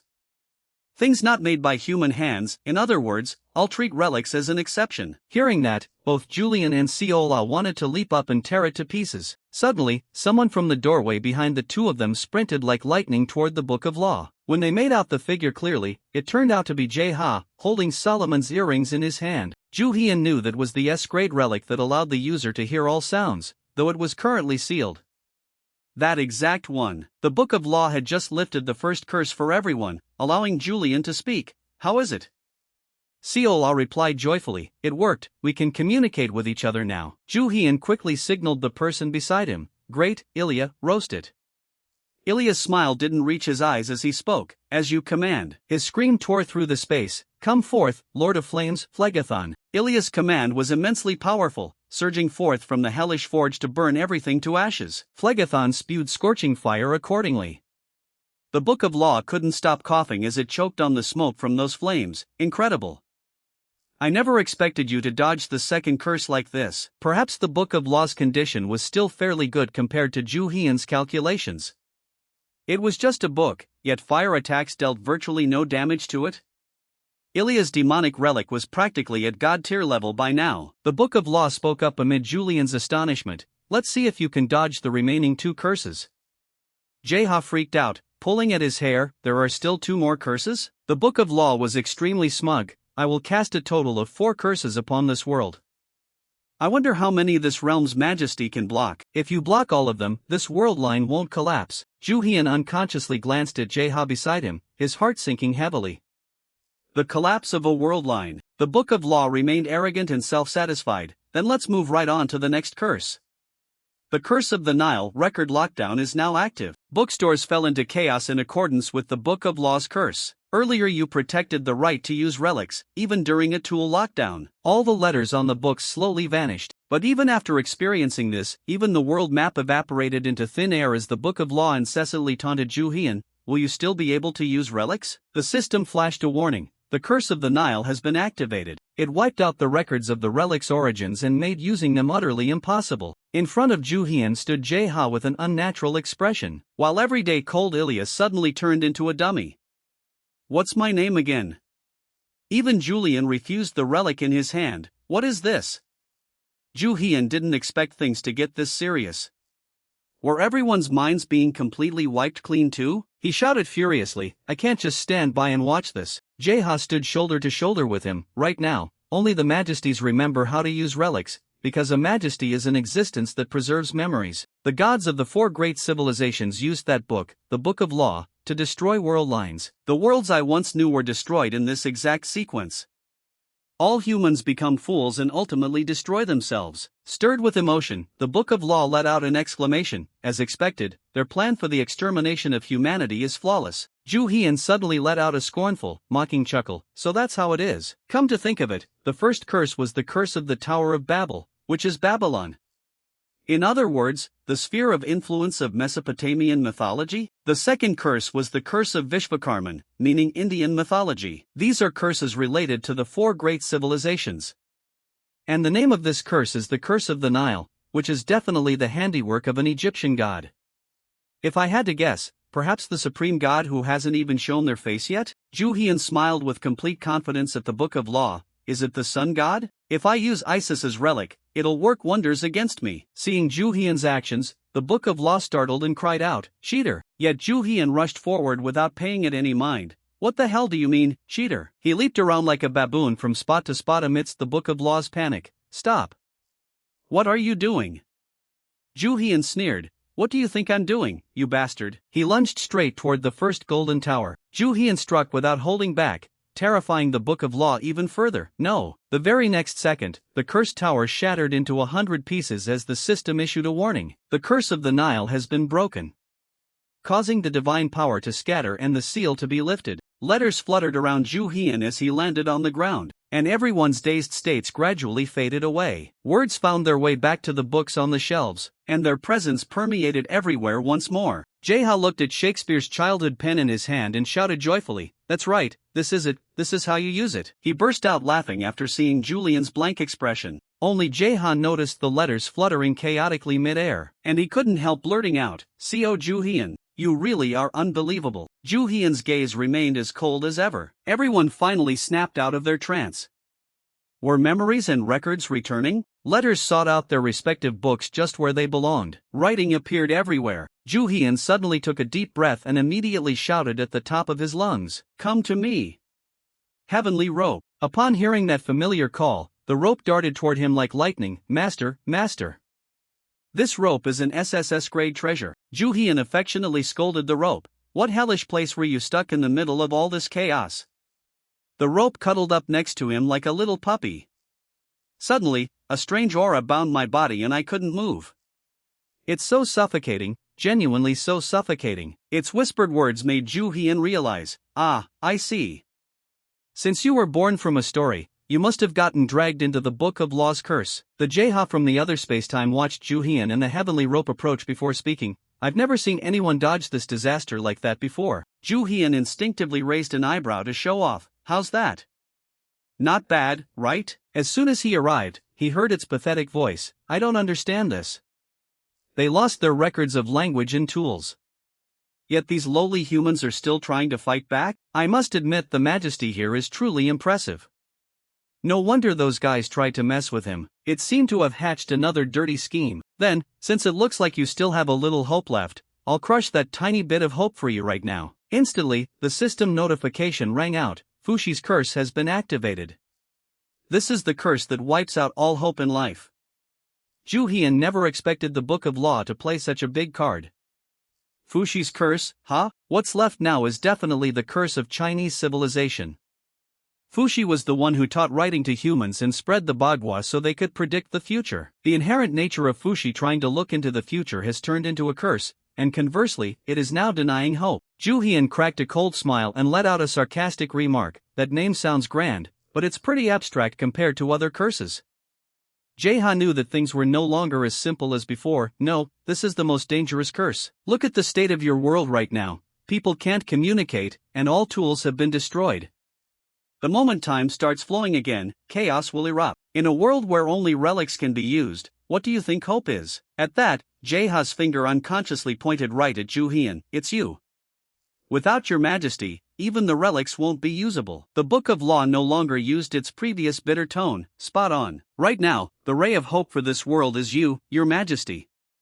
In other words, if you die, this world where only relics can be used will be completely helpless. So from this moment on, I'm going to eradicate the one holding on to that ray of hope. Ju Hyun was infuriated by those words, as if your book head of a self could actually do it. But he was suddenly yanked backward just as he tried to lunge toward it. Both Ju Hyun and rope were tightly bound by its magic, and the system just popped up with a notification: the destroyer's antidote has been activated. It is trying to eliminate His Majesty. Everyone was extremely worried about him. Captain, what's wrong? The Book of Law gloatingly spoke up. Now you've become someone whose story has come to an end. Obediently hand over your heart. But its wish wasn't fulfilled due to Rope's counterattack. A single strike from the rope created an earth-shattering explosion. Yet Rope seemed quite surprised by her own strength upon hearing Ju Hyun's cough. Wait a minute, what are you doing? Rope instantly transformed into her human form and replied to him, Master, I will protect you. But that just spoken sentence immediately met with fierce objections from Julian and Ilya. Hey, we almost died. It didn't like this at all. It was seriously annoying. The Book of Law unleashed an attack aimed straight at Ilya. I won't hold back against you anymore. Its tentacles flew forward at an astonishing speed. Being caught off guard, Ju Hyun could only watch helplessly as it rushed toward him. It rapidly pierced directly into Ju Hyun's body. Irene panicked and screamed, Captain. Jaeha's face also turned pale at the cry, Seo Ju Hyun. Their captain was enduring excruciating pain akin to physical torture. The monster tentacles of the Book of Law decisively pulled the monarch's heart right out of Ju Hyun's body. It triumphantly shouted, right, this is great. It didn't forget to provoke the members of Ju Hyun's team while they were deeply worried about him. It's so beautiful, such a relief. At least one curse worked effectively. I was getting a headache with you constantly pulling those cheap tricks to bypass the curses. Rope shook Ju Hyun while choking out a call. What's wrong? Master, wake up already. Pull yourself together. Someone from the team shouted loudly, hurry, get a healing relic. Call Chloe here. The Book of Law was immensely joyful seeing that heartbreaking sight. In a situation without your majesty, do you guys honestly think you can protect this timeline? One person confusedly asked, protect? What do you mean? It answered, did you honestly think the disaster was over? From now on, trials will periodically descend upon this 187,487th world. Irene gritted her teeth and hissed, that bastard. Rope angrily unleashed an attack toward it. I will never forgive you. However, it didn't pay her the slightest bit of attention. If you pass the trials well, rewards will be granted. If you fail, additional penalties will be added. In a way, I am the game master, and you are my NPCs. Rope's attack successfully choked the body of the Book of Law. Its entire body was scorched by her flames. What are you doing? What kind of game are you playing? Being slammed hard to the ground by her, it started to panic. Wait, calm down. If you block even just one of the 4 disasters, a privilege will be granted. Rope shouted loudly while incessantly tossing it from place to place. What is it? What kind of privilege? The Book of Law finally learned its lesson. Alright, you used some high-rolling tricks, but a block is still a block. Combining the first, second, and third disasters, that's a total of 3 privileges. How about that? That's a massive bargain already. Rope didn't want to waste time bullshitting with it. What the hell are you talking about? What are you even rambling about? It screamed after impacts that could cause fatal damage. It hurts, fine, I get it. I'll consider the green tower as cleared. I'll completely eliminate it. Once released, it irritably muttered, you really can't communicate with these guys. I'm leaving now, trash like you can't possibly hold me back. She panicked and cried out, he's gone. He's disappeared. Right as the Book of Law vanished, a dark circle appeared in the sky. Chloe suddenly ran over from somewhere and yelled, I'm here. Does anyone need a healing relic? Captain. Rope returned to the side of her master Ju Hyun, when suddenly someone's loud scolding rang out, what the hell are you doing? You brat! A massive crack suddenly appeared in midair. Unbelievably, the shout from moments ago belonged to Ju Hyun. Ilya laid eyes on him and was left speechless. Captain? What? A ghost? Julian was in an equally confused state. Seo Ju Hyun? You're not dead? Chloe startledly looked at the Ju Hyun beside her. Then who on earth was the one lying here? As the disguise melted away, Jaeha's painful face was revealed. Do Jaeha. Ju Hyun rushed forward, grabbed the collar of the alternate dimension Jaeha, and interrogated him. You bastard, what did you do? Jaeha? You dare lay a hand on my subordinates? The alternate dimension Jaeha smirked. I saved your life, and you don't even have a shred of gratitude? Ju Hian furiously roared. It's that bookhead. I could have handled that bastard all by myself. The alternate dimension Jaeha let out a sigh and mocked, as if you could. You couldn't even finish summoning your relic. Back when Rope had just appeared and created that shocking explosion, it was true that Ju Hian was having trouble summoning his relic, but he never expected Jaeha to use an artifact handkerchief to swap their bodies. The handkerchief quickly wrapped tightly around Ju Hian before he could even grasp the situation. Wait a minute, what are you doing? Ju Hian's face was instantly replaced with Jaeha's. Looking at the person lying motionless on the ground, Jaeha coldly said, if I hadn't pulled you out back then, your heart would have been ripped out. Obviously, Ju Hian didn't want that, so you mean you sacrificed my subordinate just to save me? Jaeha seriously warned Ju Hian, the Book of Law isn't stupid. I had no other choice if we wanted to fool it, but don't worry, your subordinate isn't dead yet. He suddenly pulled a cup of instant noodles out of nowhere. Right after that, he uttered a sentence that shocked Ju Hian so much his eyes popped wide open. His soul is inside this. Ju Hian couldn't believe his eyes. A cup of instant noodles? Are you kidding me right now? What kind of ridiculous lie is this? Before he could even finish speaking, he jumped in fright at a shrill scream echoing from the noodle cup, followed by Jaeha's accusations. Hey you lunatic, how could you stuff a human being into something like this? I'm a person, I'm not food. He was extremely dissatisfied with his circumstances. Who gave you permission to do this? But Ju Hian covered Jaeha's mouth before he could make him deaf. Looking at this chatterbox demeanor, it was definitely Jaeha. You scared the hell out of me.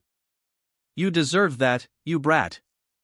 Jaeha embarrassedly cried out, Captain. Before the joy could even last, Ju Hian hissed. Out of all things, why did you have to make it unspicy noodles?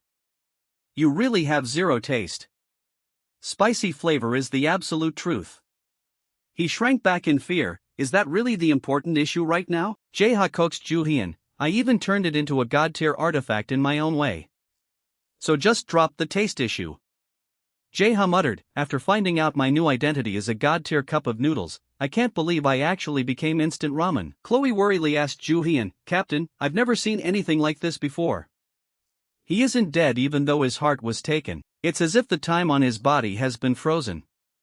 Ju Hian turned back to ask Jaeha, can he be saved? He quickly gave him the answer, we just need to take back his heart. Now is a fantastic opportunity to launch a counterattack against the relics of the 4 major civilizations. They think you're dead, but you're still alive and your world can still use relics. This is the only place where such a case exists. Only worlds that compromised with them are allowed to use relics, and your existence itself is extremely special. I've wandered through many different worlds, but I've never seen anyone like you. You evaded Vishvakarman's disaster and dodged Gaia's venomous fangs. You even shattered Jia's curse. If it's you, Seo Ju Hian, you can dominate the relics of the 4 major civilizations and put an end to this disaster. Jaeha finally revealed his true purpose in seeking out Ju Hian. Help me beat them. Jaeha's calm gaze stared straight ahead at him. If it's you, Seo Ju Hian, you can rule over the relics of the 4 major civilizations and put an end to this disaster? He slowly extended his hand as if inviting the other party to cooperate. Join forces with me to defeat them. Jaeha lowered his voice, every word carrying an irresistible weight. By doing that, you can get your subordinate's heart back, and more importantly, your daughter's. He calmly continued, I heard they kidnapped her. If we crush them, you can take your daughter back too. Those words unintentionally stirred up the painful memories locked inside Ju Hian's heart. He quietly lowered his head, his expression sullen as if surrounded by agony. After a brief silence, Ju Hian slowly probed, you asked where they are, right? Jaeha didn't beat around the bush and immediately gave the answer. They're hiding in Amaterasu's space. He slightly frowned, a flash of surprise in his eyes. Amaterasu? He nodded slightly, slowly explaining, that goddess managed to conceal herself and avoid being turned into a relic. Jaeha continued speaking, his tone steady as if narrating a story. The space where she is hiding is being used as a sanctuary by the relics of the 4 major civilizations. Ju Hian silently repeated that name in his thoughts. The anonymous goddess Amaterasu. Records he had previously read quickly surfaced in his head. Amaterasu was the sun goddess in Japanese mythology. When her brother Susanoo, the storm god, flew into a rage, legend had it that she hid in a cave out of sheer anger. Ju Hian's train of thought continued to flow. When she hid away, the world plunged into darkness, and the gods held a party and danced to lure her out of the cave. He slowly drew a conclusion: she's so good at hiding that she managed to avoid even being turned into a relic. He gave a gentle nod, showing agreement with that guess. I reckon so. Jae-ha proceeded to unveil secrets Ju Hyun had never known before. While hiding in Amaterasu's space, the relics of the 4 major civilizations unleashed books of law to destroy world lines and subjugate the majesties there. He paused for a beat and then coldly continued, and for those majesties who refused to submit, they ripped out their hearts. Hearing that, he couldn't help clenching his fists in fury. Those lunatics, what the hell do they even want with their hearts? Jae-ha paused briefly as if just remembering something. Did I forget to explain that? Ju Hyun raised his head to look at him with doubtful eyes. Explain what? Jae-ha calmly explained, from the moment someone becomes a majesty, our hearts are no longer ordinary hearts. He continued talking, his expression turning solemn. They become the axis of the world line and the core of that world. They are called monarch hearts. Jae-ha half closed his eyes and slowly stated the goal. They intend to gather these hearts to reverse the artifactization curse. He concluded his explanation with a truth that sent a chill down the listener's spine. They want to erase the fundamental rule that all stories are born in the form of relics, or perhaps reshape it into whatever form they desire. Ju Hyun slightly frowned. Is that sort of thing really possible? Jae-ha calmly nodded. A single majesty alone can control the relic laws within their own world. He kept talking, his tone as composed as before. If you gather multiple hearts together, they can even alter supreme rules. After careful consideration, he quickly made a decision. I get it. I'll have to hunt them down if that's the only way to save this guy. Jae-ha pitifully called out, Captain. Ju Hyun clenched his fists tighter, his gaze gradually turning resolute. Let's invade and destroy everything, and I'll take back my subordinate and my daughter. Jae-ha smiled with satisfaction at the other's determination. That's the spirit. So shall we set off? I have a spatial teleportation artifact. He immediately asked, wait, how do you know where that book of law is? He nonchalantly replied, I can track the energy of the book of law. Ju Hyun nodded slightly, but there was still a matter that needed handling. Well, that's convenient. However, I need to stabilize my world before leaving.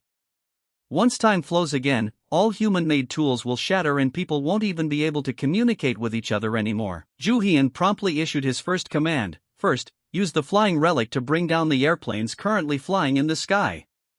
Seol-ah immediately bowed her head to receive the order. Understood, Captain. Julian let out a sigh of relief upon hearing the plan. It's a relief we can sort that out while time is still stopped. Ilya quickly brought up another issue that needed tackling. Captain, there's also the communication problem. I think we can temporarily deal with it by making copies of this translation relic and distributing them. He smiled faintly, his gaze shifting toward the noodle cup in his hand.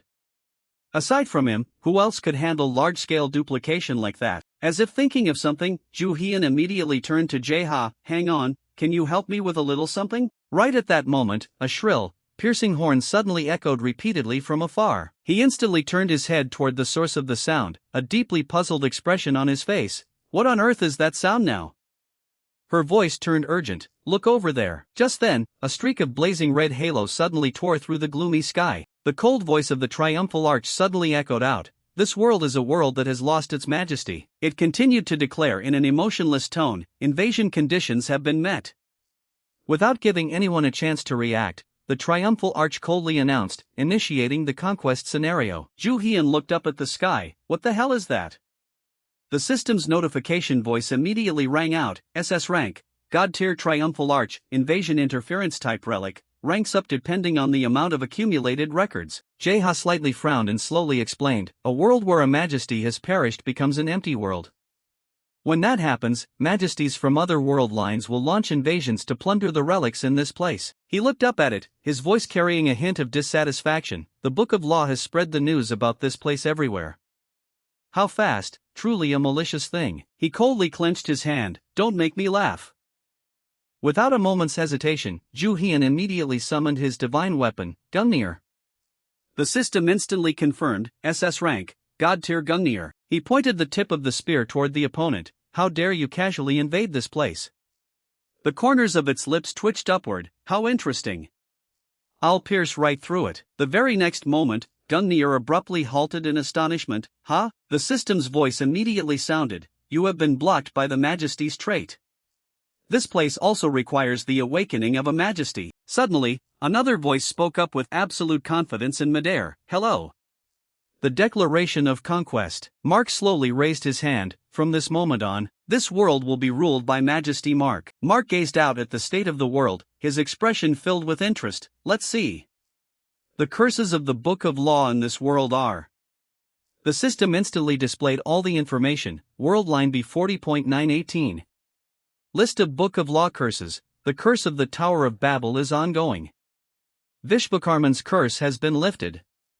The curse of, he widened his eyes, stark astonishment written across his face. What? 2 curses have already been lifted?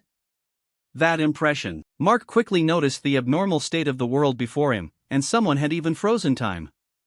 Yeah, I'll have to release this first. The system's voice rang out instantly. A majesty from another dimension has used their privilege. The privilege to remove all negative statuses has been activated. Target, entire world. Immediately after, the timeline of the world gradually returned to normal motion. Countless rocks and debris rained down continuously from above, causing citizens to panic. The panicked crowd clutched their heads and fled in all directions across the streets. He instantly realized the change. Time is flowing again? Without hesitating another second, he immediately summoned, "We have to stop him. Come forth, Bot Xin." Julian hurriedly spoke up to stop him, his voice full of anxiety. "Stop. The communication problem is still there. Disasters like plane crashes are definitely going to happen." Mark curled his lips into a smile, clear amusement showing in his eyes amidst the chaotic scene. Is that so? Well, wouldn't that make it even better? He froze in place. What? He casually explained, as if talking about the most ordinary thing in the world. If people die, the contracts of bound relics will be released. That way I can collect a whole lot of bound relics. Julian gritted his teeth, his expression filled with helplessness and rage. It's useless, he's not someone you can reason with. Julian furrowed his brows and said, "I've heard about that too, but his methods are completely rotten." Raven started to explain, "That guy did it by using the privilege he possesses." June suddenly remembered something and quickly turned to remind him, "The Book of Law also left a privilege behind for you too." Rope unexpectedly cheered, "That's right, I just found something like this." "I found it." He lowered his gaze to look at the item in his hand, a look of surprise crossing his face. "Shrunken Book of Law, SSS rank." She quickly opened the book, her voice full of enthusiasm. "I'll summarize the essential parts so you can read it more easily." The system's monotonous voice echoed, starting to list. Privilege 1, Absolute Edict. You can wish to win, but you cannot resurrect a world or the dead, nor can you create something from nothing. Content once declared cannot be revoked. Each majesty is allowed to use it only once. Privilege 2, Acquire future regression points. Can save and reload time. Privilege 3, Change settings. Can arbitrarily modify a rule of a world line, limited to one category. Zhu Hian silently pondered, admiration gradually emerging in his eyes. Can it really do those things? If used well, it might turn out to be terrifying. Down on the ground, the crowd of people was still frantically shoving each other and running for their lives everywhere. Mark glanced over the chaotic scene, the corners of his mouth curving up in a thrill. Now that time has started flowing again, I'm going to start collecting relics. Right after that, no longer hiding it, he instantly unleashed his terrifying full power. Mark raised his arm high, his voice echoing across the entire sky. All residents of this world are now my slaves. Start searching for and plundering the relics. The citizens' eyes turned lifeless, and they simultaneously knelt down and chanted, "Long live your majesty." The manipulated people immediately scattered everywhere, their mouths endlessly shouting, "Find the relics to offer to his majesty." Offer the relics. Zhu Hian observed the scene unfolding before him. Is that the power of the triumphal arch relic? CLI immediately received a report and anxiously spoke up, "Captain, they're reporting that the airplanes have started moving. Communicating with the control tower is completely impossible due to the language barrier." He quickly checked the data, the flight paths starting to get tangled up. The first collision is expected to happen in 397 seconds. He clenched his fist, a sense of urgency instantly rising in his chest. "Damn it, I have to do something to sort this out first." Zhu Hian abruptly turned to look at Jeha, his gaze extremely serious. "Hey, you there, go make a relic." He briefly froze. "What? Make a relic?" He nodded, his voice full of certainty. "Yeah, you can do it, right?" Zhu Hian continued to explain, his gaze not wavering at all. "My relics are quite smart, and they've already told me everything about your specialty. He calmly listed out each achievement. You're the one who created that flashy execution stage and even a perfect copy of 3 god-tier relics. Ju Hian slowly continued, in the blink of an eye, you recreated Jaeha's heart into a majesty's heart and fooled the book of law. With that ability, making a relic is obviously possible. His gaze suddenly turned sharp. You came to my world and caused this mess, and you even turned my subordinate into a cup of noodles? You have an obligation to take responsibility for this. Ju Hian stared straight at him, his voice carrying an invisible pressure. You can't run away. Jaeha let out a soft sigh, finally giving in. I get it, but I can't just randomly make any relic. I can only craft them based on the structure of stories I know. He pointed at his head and smiled. Don't worry about that, everything is already in here. Ju Hian slowly read out lines of records. Genesis, chapter 11, verse 1. Now the whole world had one language and a common speech. That was the opening part for the story of the Tower of Babel. He closed the book, his eyes brightening as he found a countermeasure. Create a relic using just this excerpt. We'll use the curse of Babel in reverse. Ju Hian slowly recounted the story recorded inside. Genesis chapter 11 verse 1 is where the story of the Tower of Babel begins. The whole world had the same language and a common speech. Mankind built a city and a tower reaching up to the high heavens so they could make a name for themselves for all eternity. He continued reading, his steady voice ringing out. However, God came down and saw it.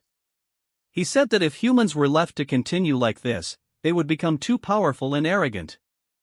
Therefore, he confused their language and scattered them everywhere. Ju Hian raised his head. In this story, we'll only use the part before, however. I'll create a relic using just that excerpt. We'll use the curse of Babel in reverse. Everyone around fell silent, listening intently to his every word. Jaeha let out a soft laugh, his eyes flashing with appreciation. How cunning of the world. But that's a good strategy. Fine, I'll try crafting it and see. He raised his hand, slowly calling out the name of the relic about to be formed. The tablet of Genesis chapter 11. Jaeha poured all his strength into his hands and decisively shouted, manifest. Right after that, a brilliant pillar of light suddenly burst forth from the ground. Its ancient voice slowly echoed. Now the whole world had one language and a common speech. He calmly spoke up to remind him, it's finished, but you probably won't be able to use it. Ju Hian paused, perplexity instantly flashing in his eyes. What? Why not? Jaeha began to explain the reason. Come to think of it, this is a religious relic, and a Bible at that. You'll need compatibility to use things like this. Is there anyone here who can use it? Like a religious person. He glanced around at everyone and suddenly remembered, if we're talking about religious people, we do have one. Ilya blankly pointed at himself. Huh? Ju Hian smiled as he looked toward him. Ilya, you used to be a priest before. You probably know the Bible by heart. In terms of compatibility, you're probably the most suitable person here. He angrily shouted, why are you looking at me? That was a long time ago. My specialty is demons now. Seola tilted her head slightly, dropping a very realistic remark. That's true, if anything happens, he'll definitely be even weaker against Christian relics than before. Ju Hian shook his head slightly, forget it. Even without compatibility, I just need to use a massive amount of ruling power to suppress it. Jaeha looked at him in disbelief, his brows twitching slightly. You? While you haven't even awakened yet? Ju Hian smirked, his voice full of certainty. What's with this awakening business that you keep bringing up? I'm very confident in my ruling power, so just wait and see. Right after that, Ju Hian instantly unleashed a fierce surge of power toward the tablet. The light burst forth violently, causing him to squint against the blinding glare. The system's voice quickly rang out, activating God-tier relic, the tablet of Genesis chapter 11. Unify the languages of all living things into a single language. Target, humans, relics, majesties, animals, all living creatures. Immediately afterward, brilliant streams of light rapidly spread everywhere. The hypnotized citizens below were still frantically screaming in chaos.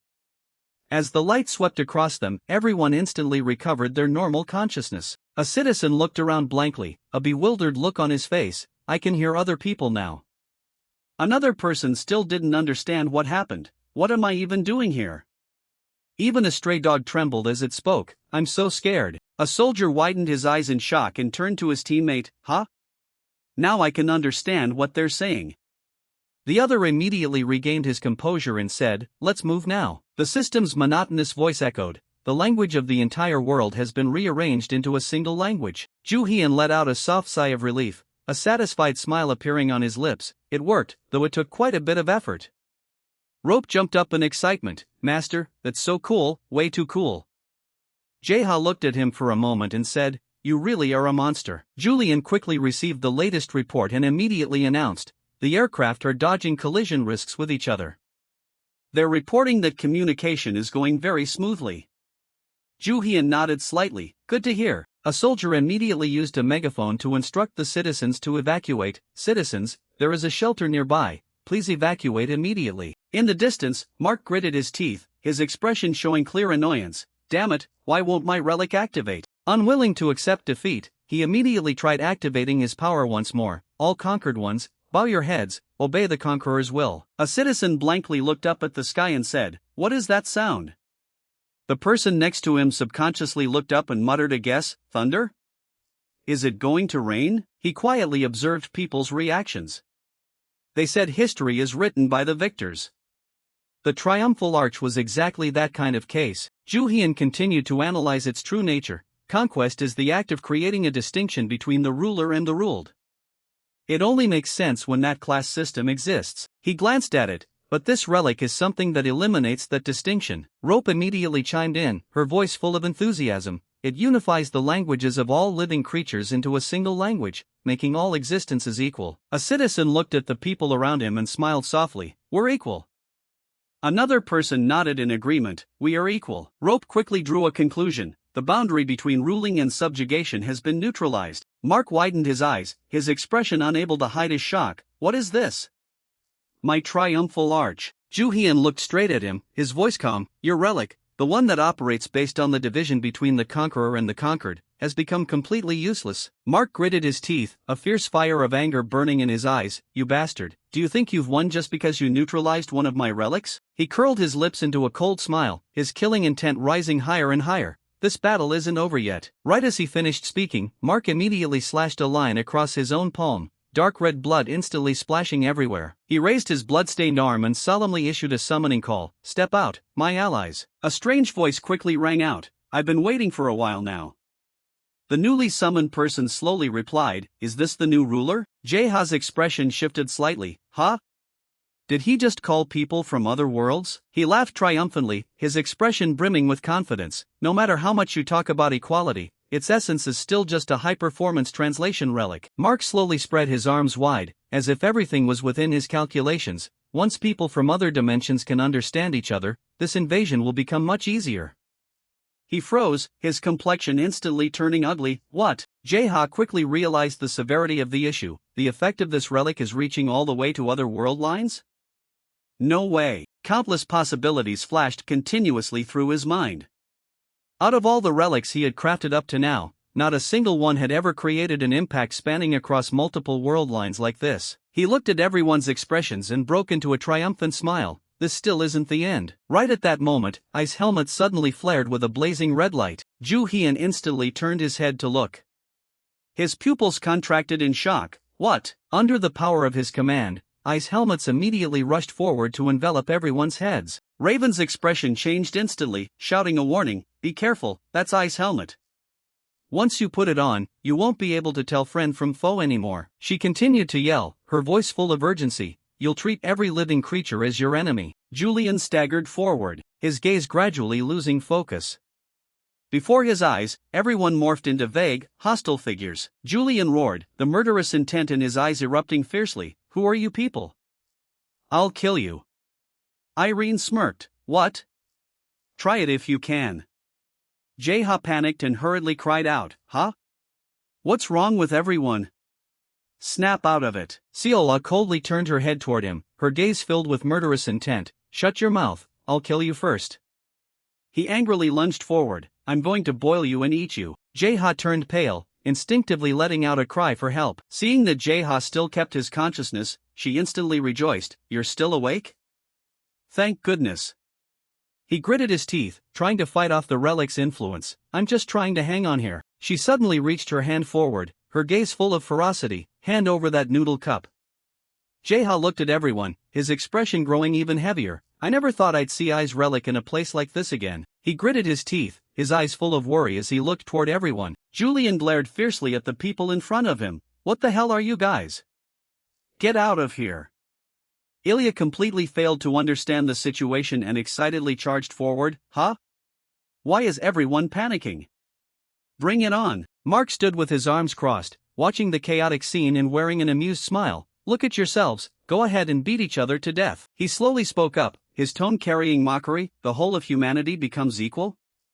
Even better. As you said, that means hierarchical ranking has been eliminated. The corners of Mark's mouth curled up, his expression growing more and more triumphant. Then this relic will work even more effectively. June anxiously looked at Ju Hian and hurriedly spoke up. Oh my, it looks like His Majesty can't hear. Raven quickly thought of a countermeasure and spoke with absolute resolution. I'll have to use another way. The system's voice suddenly rang out in his head. Privilege 3. Would you like to use the setting change right? Ju Hian froze slightly upon hearing that prompt. The system privilege immediately displayed detailed information. Privilege 3, setting change right. Can arbitrarily modify a rule of a world line for a single category. He suddenly remembered the final card he was holding. That's right, the privilege, I have that thing after all. Immediately after, Ju Hian forced himself to clench his fists, trying to maintain his consciousness. He raised his ring high, letting a brilliant stream of light burst forth violently. Ju Hian's gaze became intensely resolute as he made his decision. I'm going to use it. Mark gritted his teeth, his vigilant eyes staring intently at that stream of light. Without a moment's hesitation, he immediately activated the power in his hand. Setting change right, activate. Right after the light energy burst forth under the user of Ju Hian's privilege, Mars O'Connell was hit by the shockwave and had to squint as he yelled, "What?" Despite having Ares' helmet on his head, Ju Hian at that moment was overflowing with excitement and arrogance as he raised his voice again and let out his words, within the territory of all Supreme God-tier relics. With every word falling from his throat, lightning bolts began to gather among the heavy dark clouds, and then the original version helmet was forced to take the heavenly tribulation head-on in a shocking manner. Following Ju Hian's declaration, the lower-tier relics would be neutralized. Witnessing the whole scene with both pupils in his eye sockets, Mars O'Connell was so stunned he couldn't believe it. No way. Ares' helmet. And then the very next moment, the red helmets on the heads of the people around suddenly showed cracks. Without having to wait long, they automatically dissolved as their main host's power was depleted, leaving the recently controlled people in a daze. At that moment, Julian couldn't help overflowing with doubt as his mind had just recovered. What am I doing? Things didn't stop there at all. A monotonous yet resounding voice spread across the space as it suddenly spoke up. Ares, the god of war in Greek mythology. Following the continuation of the story, the opponent's tone suddenly dropped to emphasize the next point. Ju Hian didn't hesitate to give Mars a truly bright, triumphant smile. However, possessing in hand the bound item which is the Spear of Zeus, the supreme god tier, he still stood on the ground, his face contorting with rising anger. He gritted his teeth as he hissed out each word. You have a supreme god tier relic? And using the privilege of the Book of Law. Meaning you bastard, you're a majesty too. Responding to the affirmative statements from his rival, he didn't mind showing off his arrogance built on a solid foundation. And naturally, the moment Ju Hian's identity became clear, the enemies on the opposing side decisively charged forward aggressively. Allies, catch that guy for me. The majesty of this world is still alive. The electronic system screen popped up repeatedly, the coordinates of the invading relics were being readjusted, and having detected a reaction from the heart of Majesty Ju Hian, it began immediate retrieval. Witnessing the distance between the two sides gradually closing, the people standing on the high-rise rooftop couldn't help panicking. Captain, they're swarming over here. Damn it, let's get out of here first. Everyone prepare to move. However, before any other action could be taken, the cup of noodles belonging to Jae-ha from the alternate timeline suddenly burst with golden steam, successfully confusing everyone around more than ever before. Where did this steam come from? Who poured water on him? Being the one who had to experience this firsthand, he was even more bewildered by the flurry of questions. No way. What is this? What is happening to me? Thinking the anomaly was over, who would have expected the steam escaping from Jae-ha's current body to become even denser, blanketing the vast space, and even spreading at a visible speed across buildings and streets throughout the city. And obviously, this successfully and literally blocked the enemy's eyes and ears. What? I can't find his heart. Target coordinates lost. And then a series of text-filled screens from the system popped up to explain the situation at hand. Jae-ha's survival instinct trait has been activated. Protection of preserved food, defense and stealth functions activated. Seeing this made Ju Hian blurt out, "You even have a skill like this?" Next up, he didn't forget to affirm it to his opponent with a teasing tone, "You really are just like a relic now." Jae-ha chimed in, "For now, he really is a relic." Prompting the cup noodle Jae-ha to retort immediately, "I'm a human being, you know." And then the next moment, Ju Hian went straight to the main point with a smile that never faded. "Great, with this I can attack while cloaked in stealth. Let's give him a taste of the suffering he caused." Without any hesitation or second thoughts, Isis's venomous fangs were summoned by him. "How dare you arrogantly invade my world?" Without bothering to signal his teammates not to stay close, Ju Hian decisively shot forward like a rocket. Meanwhile, Mars was clearly flustered amidst the steam escaping from Jae-ha. "Cup of noodles, you brat, where are you hiding?" But a sudden sound caught his attention and made his sharp eyes narrow. However, his speed couldn't possibly match Ju Hian, who suddenly leaped out to attack with Jae-ha's support. Without a single moment of hesitation or intent to hold back, he bluntly stabbed Isis's venomous fangs right into the enemy's chest. At this moment, the arrogant smile on Ju Hian's face curved past 45 degrees, as if victory was firmly in the palm of his hand. Unfortunately, despite support from the SS rank relic, Mars still had enough strength to grab his wrist. Despite a tight bead of sweat rolling down his cheek, he still spoke toughly while shortening the distance with his opponent. "Do you think you can take down a conqueror with just that tiny dagger? You think I didn't bring any defensive relics?" Unfortunately, responding to Mars's untimely arrogance was Ju Hian's emotional reminder. "This isn't just an ordinary dagger." And then a powerful, deep purple magical aura on his hand burst forth alongside Mars's bewildered frown. "What?" Followed by update screens from the system. Isid's venomous fangs activated. Target, Conqueror Mars O'Connell. The Conqueror's real name has been erased, and Mars O'Connell's majesty power has been extinguished. The triumphal arch, which stood tall in space, was shaken so violently by this that cracks spread everywhere. Naturally, the symbol of power, Ares' helmet, couldn't escape a painful, screaming fate either. Relying on just a single fatal blow, Ju Hian successfully drove Mars completely out of his mind. "No, my name. My power." Yet he didn't let him vanish easily as his strong, pincer-like arm swiftly tightened around the opponent's throat. At this moment, the long hair over his forehead almost completely obscured any expression on his face. A nameless conqueror is nothing more than a thief. And then the next moment, a teasing tone once again left Ju Hian's throat. "Do you know what happens if you get caught in the act of stealing?" The moment the last word fell, excitement surged in the depths of his eyes as he decisively dragged Mars with him, without the slightest hesitation or intention of showing mercy. A powerful strike capable of shaking dozens of stories of the sky was delivered by Ju Hian, namely "Eat this," turning him into a cushion beneath his feet. Naturally, Mars couldn't avoid coughing up bright red blood. Disregarding the flying stone fragments brushing past his face, Ju Hian maintained his punchable smile. Finally, after venting all his emotions on the enemy, he didn't linger and decisively stood up straight. "You're nothing special either." And clearly Ju Hian didn't want to stop everything here, even proceeding to the looting stage. "Anyway, do you have any good items? Hand them over." Afterward, his blue-eyed gaze lit up with interest the moment something accidentally fell into his view. "Look what we have here." Lifting Atlas's orb to admire it, he was extremely impressed. "You actually have a few decent things, huh?"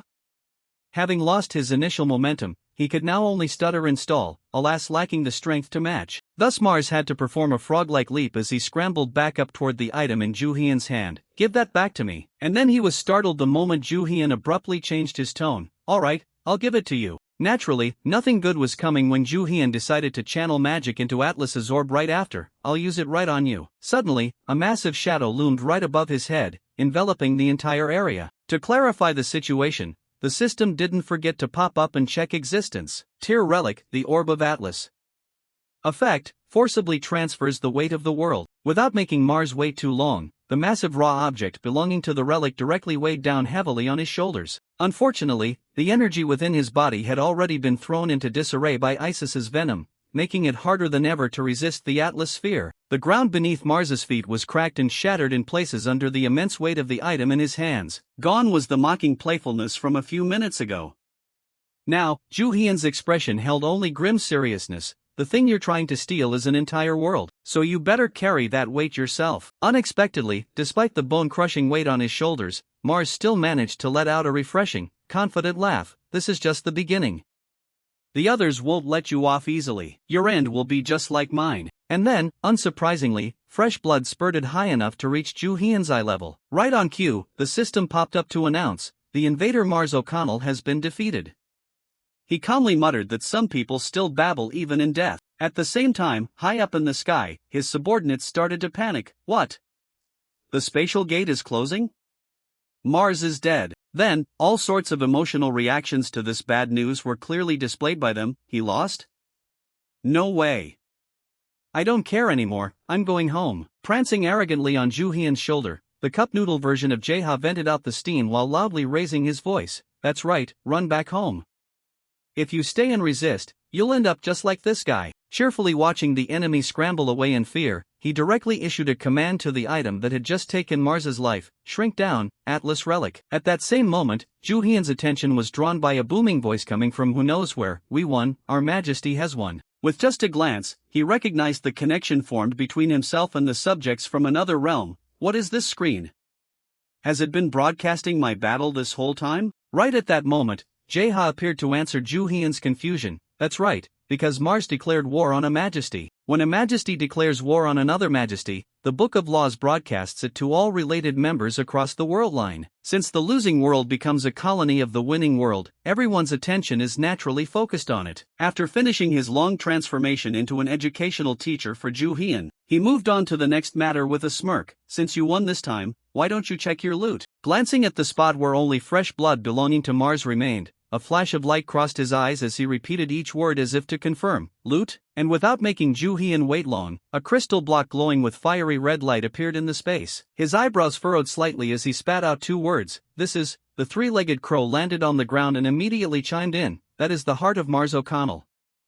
In other words, seeing Ju Hyun gather the item into the palm of his hand, a firm and steady tone continued from her, that is your majesty's heart. After getting the answer from the three-legged crow, Ju Hyun still looked somewhat dazed as he repeated each word in disbelief and slight doubt. This is your majesty's heart? With a solemn expression, she lowered her voice and followed up with the information she possessed. With that thing, you can absorb and use Mars O'Connell's majesty ability. Enough to make him surprised. Can I do that? Right at that moment, June directly jumped in to provide data and bring up the issue. Mars O'Connell's ability is the Conqueror's authority. Do you want to absorb it? Without the slightest hesitation on his face, Ju Hyun casually declared with an excited tone, of course. That's a cool-sounding name. Because a blazing orange light erupted fiercely, it caused Chloe's group, who had just rushed over, to scream in panic, Captain, naturally missing the rush from Julian and Co. Ju Hyun.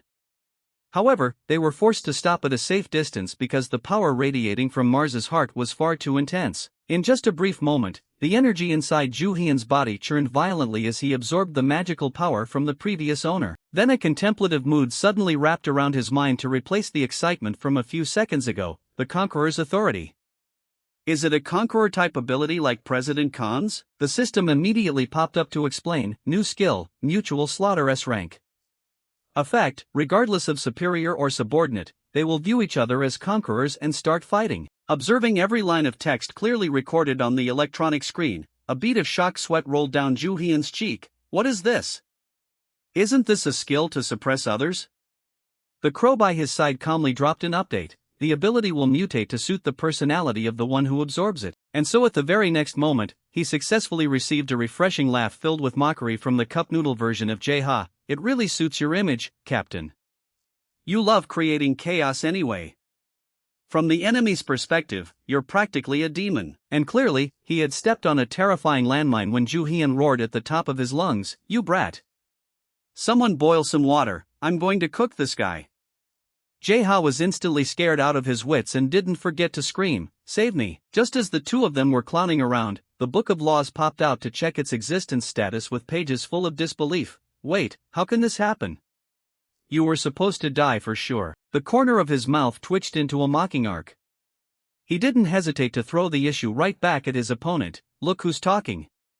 You were so eager to stab someone in the chest.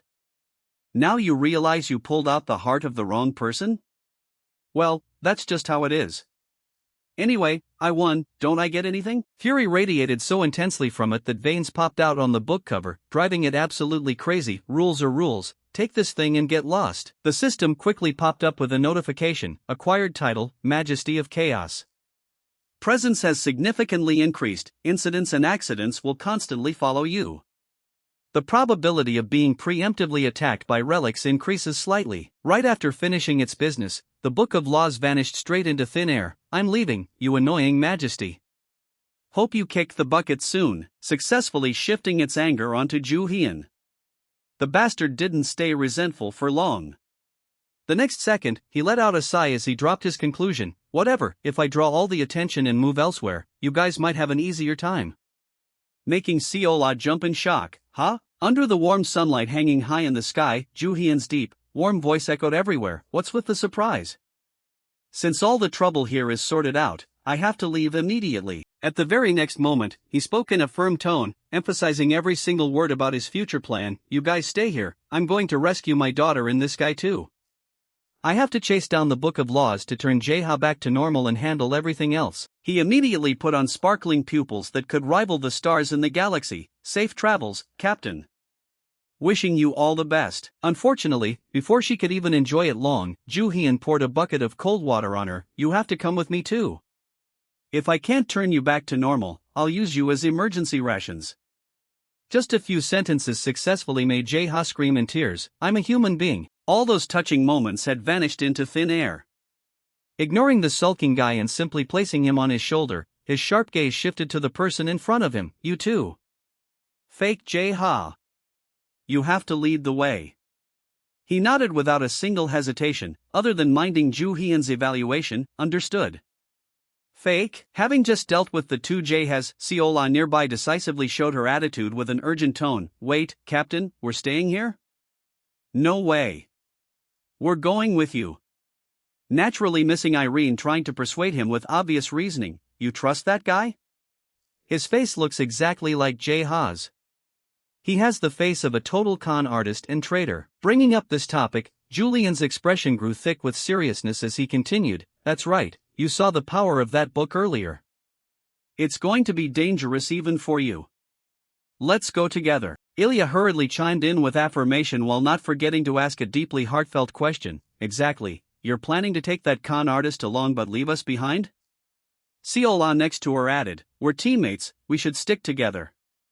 After letting them air out their grievances, Ju Hyun directly tossed back an equally serious question. You want everyone to leave and then have them raid our home? After a moment of silence, Jae-ha finally spoke up after letting those doubting him finish. Seo Ju Hyun is right. The invaders might come back here like before. Besides, the Book of Laws might suddenly issue missions. If you succeed, you'll get privileges. But if you fail, you'll suffer penalties.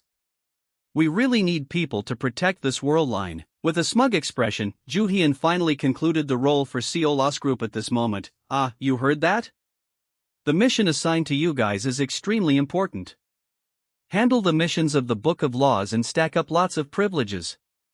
That will become my power. Stay here and protect this place together with Irene. And then the exact moment the last word left his mouth, the person just mentioned appeared right behind him. Are you leaving? The next instant, she closed the distance with Ju Hyun, carrying the proper anxiety of a wife. It's going to be dangerous.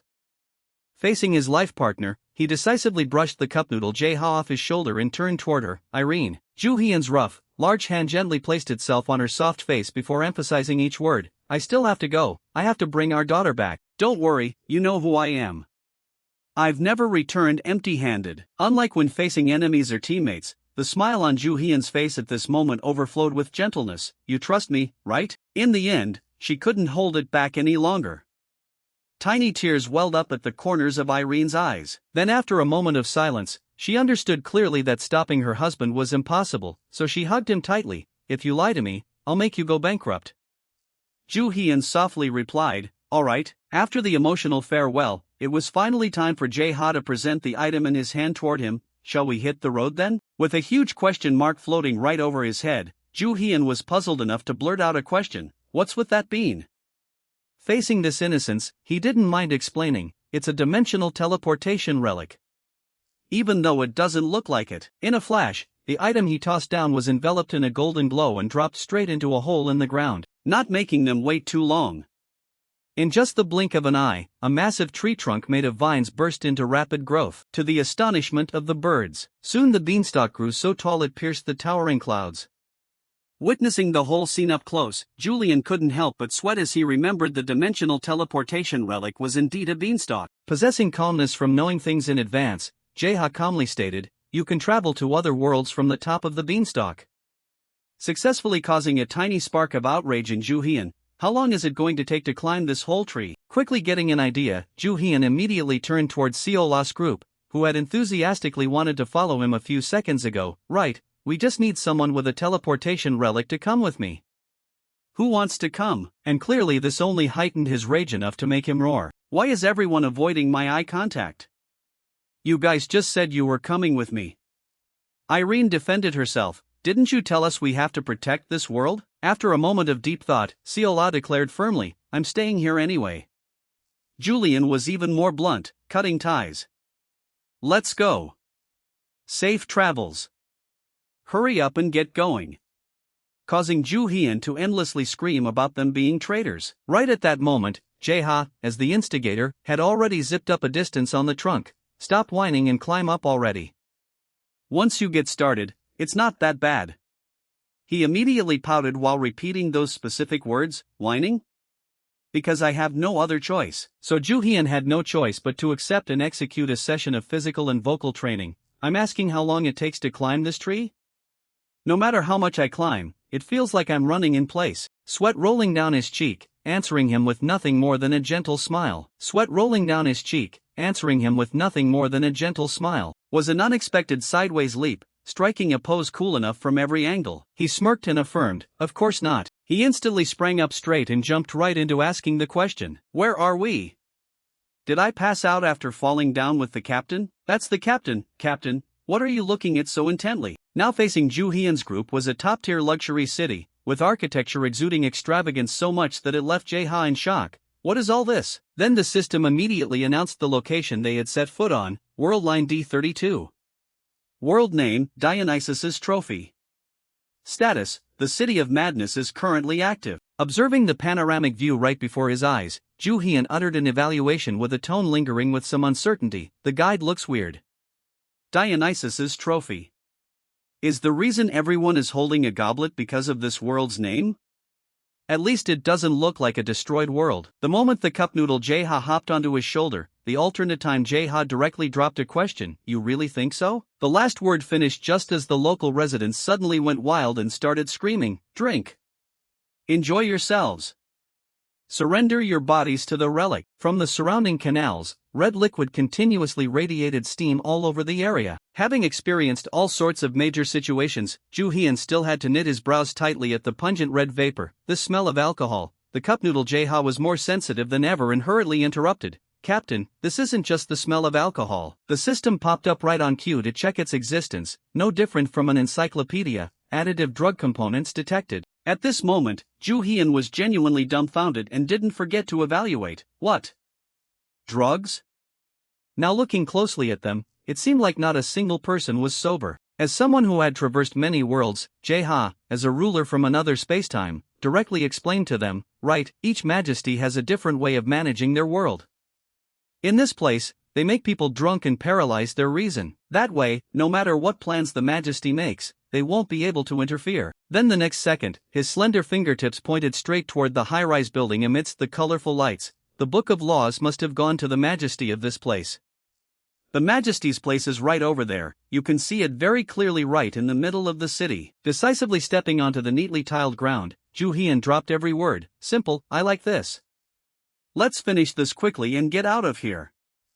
This place gives off a very unpleasant vibe."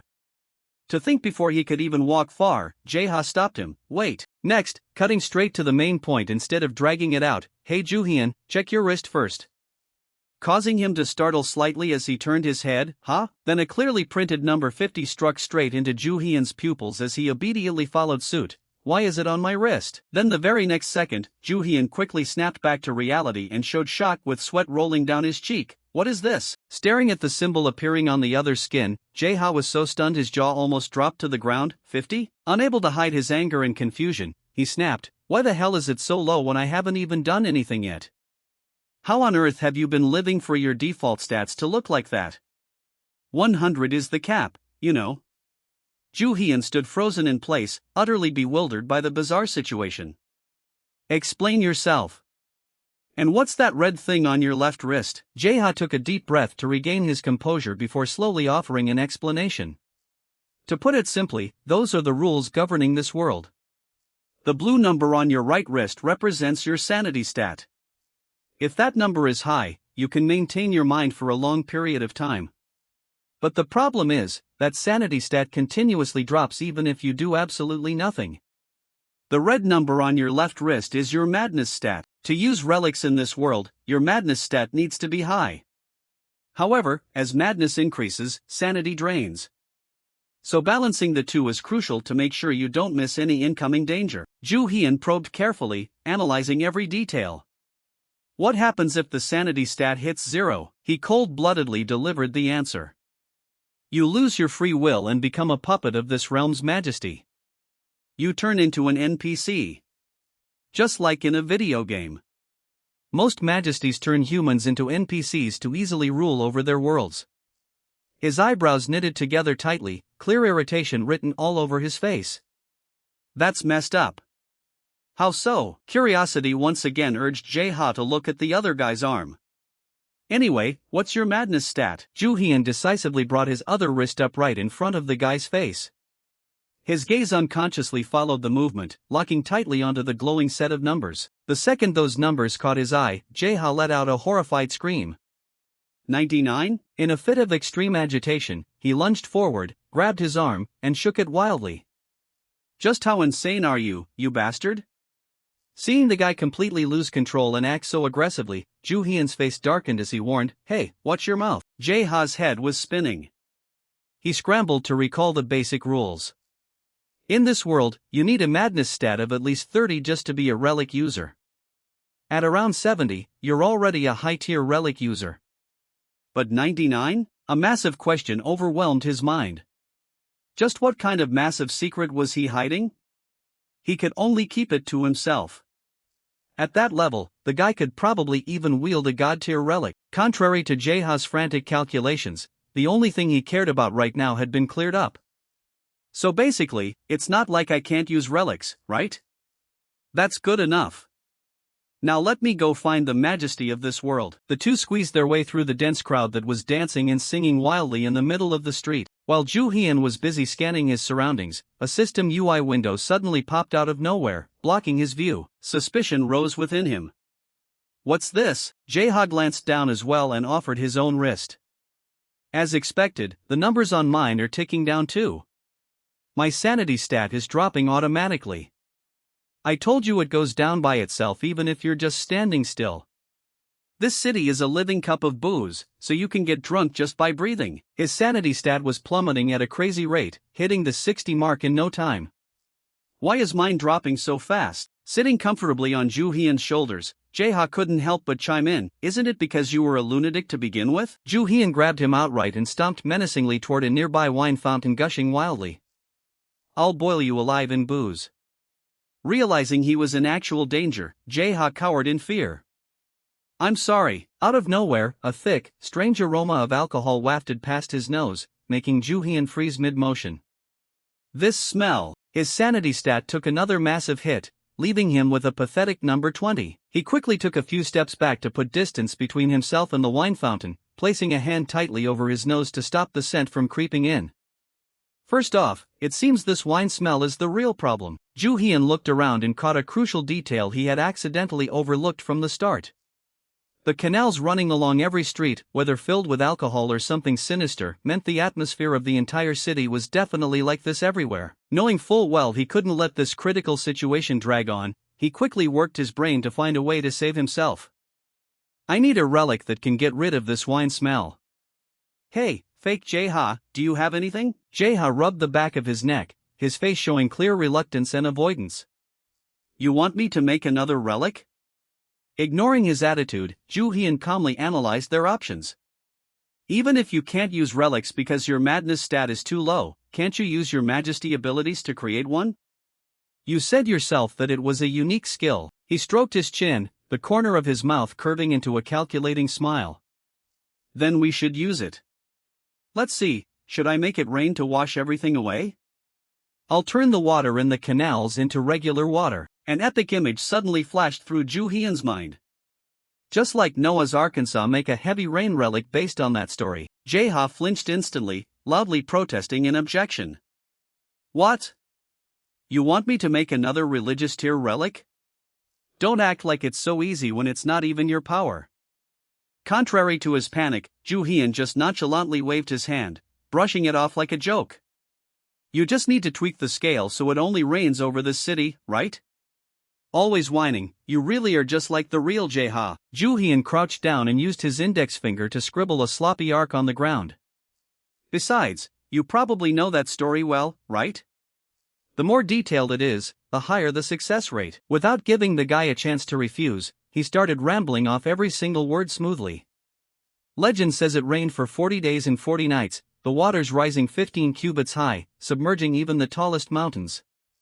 Afterwards, Noah's Ark entered a new world and was blessed to multiply everything on Earth. Ju Hyun's thorough knowledge made Jae-ha shudder. He unconsciously took a few steps back to create distance from the lunatic in front of him. How the hell can anyone remember all that? Unbelievable. Though he kept grumbling on the inside, he knew he had no choice. He focused his mind to activate his ability. There, done. The moment he saw the item that just materialized, Ju Hyun's face instantly darkened, filled with blatant disgust and disappointment. What's with this umbrella? I wanted Noah's Arkansas. Despite Ju Hyun's complaints, Jae-ha casually popped the umbrella open to cover them both. This is better, our clothes won't get soaked. Get in here too. Pitch-black clouds gathered out of nowhere, quickly swallowing the city sky and blotting out the last rays of light. Completely shedding his usual playful demeanor, his eyes turned deadly serious. Unless you want to get drenched. The moment his words left his mouth, the first heavy raindrops poured down, slamming against the top of the umbrella before rapidly blanketing the entire city in a curtain of white water. Newly crafted relic, Judgment Rain, Grade A. The torrential rain poured down, mixing into the alcohol canals flowing through the city and causing the water's surface to churn violently. The relic's effect purified the air for a set period of time. This judgment rain didn't just cleanse the city, its pressure also forced the minds of those nearby to snap back to awareness. What the hell is this? Looking utterly confused, the guy stared blankly at his partner standing opposite him. What's with this rain? I was just starting to feel hyped. His partner suddenly felt dizzy. I'm so hammered, my head hurts. Watching the fun get cut short, Jae-ha flew into a rage, yelling as he looked around, "Where'd all the booze go? There's only regular water in the canals now." Standing in stark contrast to the crowd's fury, Ju Hyun stood leisurely under the umbrella, enjoying the view of the downpour. The rain is so nice. Rain harder, wash everything away, and sober everyone up. Kill him. His standing out from the crowd immediately caught the attention of the guy who realized he was the culprit. The guy's speed wasn't enough to trouble Ju Hyun. He lightly leaned to the side, causing the guy to lunge into thin air. The rest of the thugs aggressively pulled out hammers and baseball bats all at once, surrounding him tightly from every direction. How dare you steal our booze? We won't let you off. We were just starting to feel good. Ju Hyun didn't show a single trace of fear or step back. Instead, the corner of his lips curled into a smirk. He decisively shoved the bowl of ramen he was holding into Jae-ha's hands. Wanna fight? Fine, bring it on. But contrary to expectations, a cold system notification suddenly popped up. Due to the difference in majesty status, relics cannot be summoned from other dimensions. One thug swung a baseball bat wildly, aiming straight for Ju Hyun's head. Fortunately, he ducked in the nick of time to dodge it. The vicious swing grazed past by a hair, throwing a few strands of his hair into the air. Watching that precarious life and death sight, the cup ramen Jae-ha let out a panicked scream. Captain! The Jae-ha standing next to him couldn't hide his concern either, his brows furrowing tightly as he looked at him. What are you gonna do without a weapon? He tried activating the ring once more, but all he got back was a chilling silence. I can't summon my relics anymore. Is it that stupid status difference garbage again?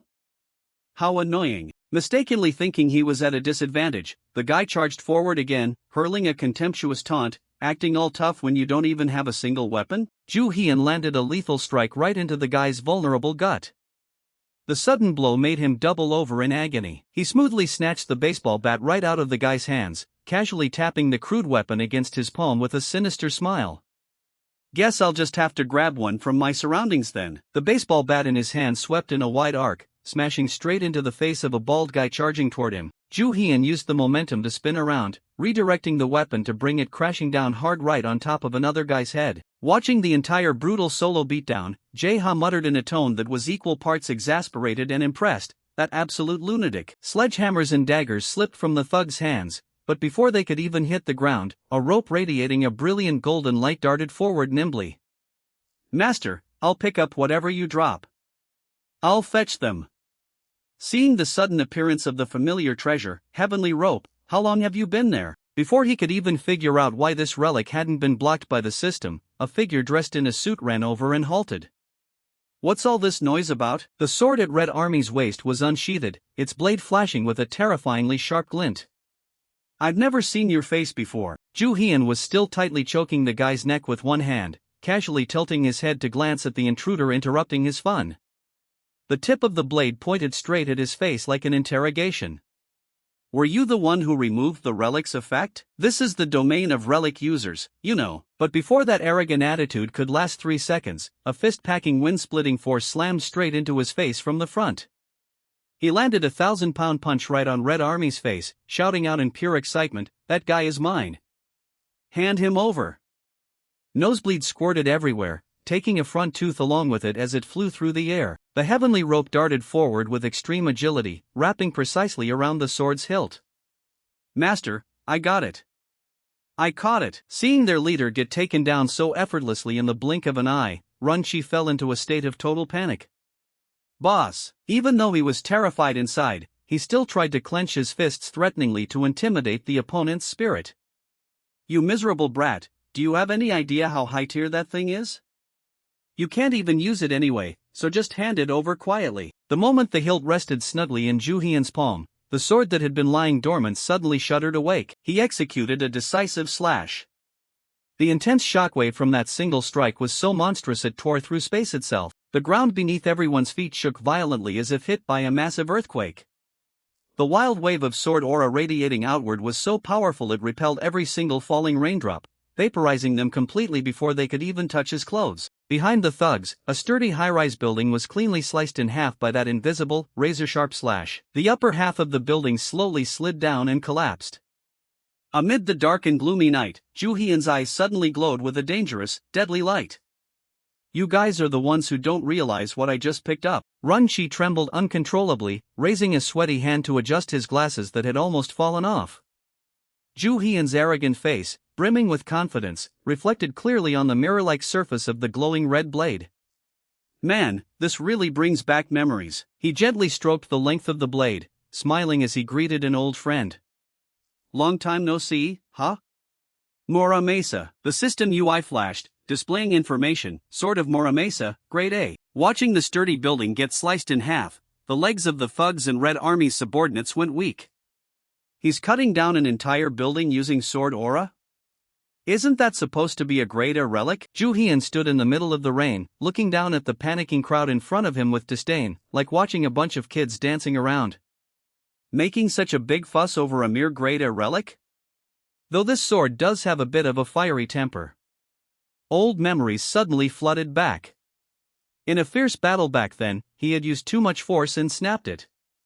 But I've swung it quite a lot of times before, too. Ju Hyun's figure moved so fast he vanished on the spot, leaving behind a faint afterimage blending into the rain. Either way, what's the outcome gonna be? Sharp sword strikes intertwined with one another, forming an inescapable net of blazing red light, ruthlessly claiming the lives of those blocking his path. You guys are dead meat. Fresh blood sprayed wildly into the air, mixing with the heavy raindrops. Agonizing screams echoed across the street. Save me! His hands continued to swing the sword maniacally, spreading terror to every single enemy. Jae-ha stood at a distance holding a black umbrella, quietly observing the blood-soaked scene. His madness stat being 99. There really was a reason for it. That utter lunatic. The cup ramen Jae-ha sitting on his shoulder stealthily shifted closer.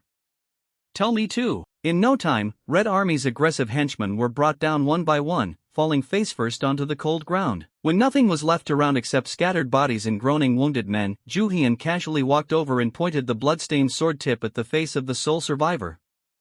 How was that? Not too hard, right? You might as well just give up. He looked down at his opponent, baring his teeth in a twisted smile like a demon stepping out of hell. But leave all your relics behind before you go. Hand them all over to me. Doesn't matter what type, if I find out you hid anything when I search you, your heads will roll. Absolute terror choked the words in their throats, leaving them only able to frantically strip off all their gear. Heavenly Rope excitedly gathered the defeated mob's relics into a massive pile. Master, look. I collected this much. I gathered them all. Glancing over the freshly harvested loot, he nodded with immense satisfaction. We got quite a lot. Should be enough for starting capital. Jae-ha eyed the messy pile on the ground with disgust. Nothing here looks like it's actually worth anything, it's just stuff like a cracked musical instrument. Seeing that he couldn't recognize good stuff, Ju Hyun immediately leaned down and picked up Pan's flute, grade A. Look here. This isn't just some ordinary instrument, it's Pan's flute. If you blow it, it'll drive both beasts and humans insane. Despite his explanation, Jae-ha kept an indifferent expression. Haven't the people here gone insane already anyway? Then what's this thing? Ju Hyun narrowed his eyes in that direction. That's Icarus's feather. It can be used as a mobility relic. Hearing the name, he grew even more skeptical and distrustful than before. Is that really safe? In the story, Icarus ended up crashing down. Jae-ha let out a heavy, exasperated sigh. It's all a pile of trash. Don't lose people's trust over useless stuff like that, just give them back. Contrary to his teammates' picky attitude, he picked up a crude necklace, examined it, and slowly instructed, people who only greed after high-end gear don't live long. You gotta learn to appreciate trash like this too. Just as he was about to grumble a few more words, Jae-ha's eyes froze as they accidentally caught a strange object radiating a shimmering golden light in Ju Hyun's hand. Wait, that thing is. He flipped the compact object back and forth, a clueless look on his face. What's this? Focusing all his mental energy to take a closer look, his face suddenly turned pale as he confirmed he hadn't misseen. I've seen majesties in other worlds use it before. They used it to gamble on a massive scale. They bet the entire fate of their worlds on it. Jae-ha seriously stressed the danger of the item. That coin has actually brought about massive victories as well as total ruin like that. It's a very dangerous thing, you'd better throw it away. But Ju Hyun's reaction was completely outside his expectations. The corners of his lips gradually stretched into a dark smile. A sudden chill ran down Jae-ha's spine. What's with that look in his eyes? Unable to hide the intense thrill boiling in his blood, he decisively held the coin of life and death high up in the air and burst into laughter. Then this is definitely the most valuable thing here. He couldn't believe the level of madness in the guy standing before him had no limits like this. Are you listening to me with your ass? He decisively set the coin on his thumb, his finger curling slightly as he prepared to flip it into the air. Let's use it right now. Heads or tails? Watching his reckless action despite the consequences, Kupram and Jae-ha panicked too. Captain, have you actually gone crazy? Realizing the situation was spiraling out of control, Jae-ha rushed to stop this madness. Don't do that! What if something happens? Ignoring the fierce protests from his companions, Ju Hyun remained stubborn. I pick tails. Watching the coin spin and freefall through the rain, Jae-ha fell into complete despair. You crazy bastard! He quickly brought both hands together, clapping them tight to catch the fallen coin. When he opened his palms to check, the result was completely opposite of what he had initially predicted. Ha! It's heads. Instead of feeling terrified or anxious about the catastrophic consequences about to crash down, Ju Hyun was genuinely looking forward to it. Guess I was wrong. So, is the bad luck gonna kick in now? Seeing his completely reckless, did-gaff attitude, Jae-ha still tried to salvage the situation. Please stop with these crazy stunts. Suddenly, an earth-shattering explosion from another corner of the city slammed right into their eardrums. A thick column of jet-black smoke billowed up frantically. Damn it, what was that? Looks like a bomb just went off somewhere. The system interface in front of Ju Hyun suddenly lit up, displaying an urgent quest notification. Dionysus's relic has been destroyed. He stood there slack-jawed, totally clueless. Huh? When the hell did I even start a conquest? Jaeha's temper finally hit the ceiling. He was so pissed off his head felt like it was about to blow a fuse. Since you caused damage to this city, they have every right to take it as an open declaration of conquest war. Ju-hyun felt a sudden twinge of guilt and quickly turned his head away to avoid his fiery glare. Man, you're totally blowing things out of proportion. Jaeha wasn't letting him off the hook. He pointed toward the crowd frantically fleeing through the chaotic cloud of dust and smoke to keep railing on him. Look at those poor people over there, that's all your fault. Go reflect on what you did. Ju-hyun narrowed his eyes slightly, intently observing the mob charging straight toward them. Are you sure those guys are poor people? His loaded counter-question made Jaeha freeze dead in his tracks. What? The dense mob was brandishing all kinds of lethal weapons in their hands, sprinting like maniacs toward the two of them with pure hatred in their eyes. Protect the cup. Drive the enemies out of here. Seeing the massive reinforcements, Ju-hyun's eyes lit up in the dark. All right, bring it on. Hand over every single relic you've got. Infected by its master's wild battle lust, the rope of heaven beside him writhed violently as well. I'm ready. Only Jaeha was completely breaking down at the sight. How long are you guys planning to keep fighting here? The entire battle scene was captured crystal clear by high-altitude satellite lenses, not missing a single detail. Inside the duty room of the Capitol Security Forces, guards had their eyes glued to the massive monitoring screen. Their fingers clicked furiously away on their keyboards in total panic. Severe damage has been reported in the southern district. The conquest bar is dropping fast. Could this be the work of another majesty? We got video footage of the suspect, identity still unconfirmed. All the citizens have been wiped out. Facing the rapidly deteriorating situation, Den urgently barked out orders. All right, got it. Deploy all forces. Receiving the order from above, every guard shouted back in unison, Sir, yes sir. Within just a few short minutes, an elite armed squad geared up to the teeth swarmed the scene. What greeted their eyes were a few figures bound tight, dangling upside down from a rope in midair. Found him. There are citizens here too. The squad leader stepped forward, pointing his iron baton directly at Ju-hyun as a stern warning. Freeze right there. You're surrounded. Hanging civilians upside down on a rope, what the hell are you plotting? He threw a scornful glance at his opponent and let out a sarcastic smirk. Can't you tell? I'm drying them out. Everyone here was practically soaked in booze, so I'm just being nice and washing them off to dry. Over in a corner of the yard, Jaeha was still dutifully showering freezing streams of water over the motionless bodies piled on the ground, soaking them through. Ju-hyun deliberately dropped provocative words to push the armed forces over the edge. I'm doing a fantastic job, aren't I? Don't you guys feel like giving me a reward? If you're gonna give me something, make it a relic. The captain was so enraged that bloodshot veins bulged out in his eyes. You bastard. The rage instantly spread to the rest of the soldiers. Get him. He casually pulled out the fresh piece of loot he had taken earlier to test its power. I knew it. Let these rude little punks get a taste of Pan's flute. The moment that eerie sound echoed out, the charging squad froze simultaneously like someone hit the pause button. That demonic melody slithered into their eardrums, instantly sending their heads spinning with dizziness. One by one, their pupils turned blood red as their consciousness was swallowed whole by darkness, losing whatever sanity they had left. Turning their weapons on their own teammates, they lunged at each other, tearing one another apart ruthlessly. Who are you? Get out of here, you're the real traitor. Watching the chaotic mess he personally directed, Ju-hyun was thoroughly satisfied. Man, they're really going at it. Have fun playing together, boys. The rope of heaven coiled around his arm kept wiggling and flailing wildly. Dumbass. He casually turned around to walk away, not forgetting to glance back with a wave goodbye. I'm outta here.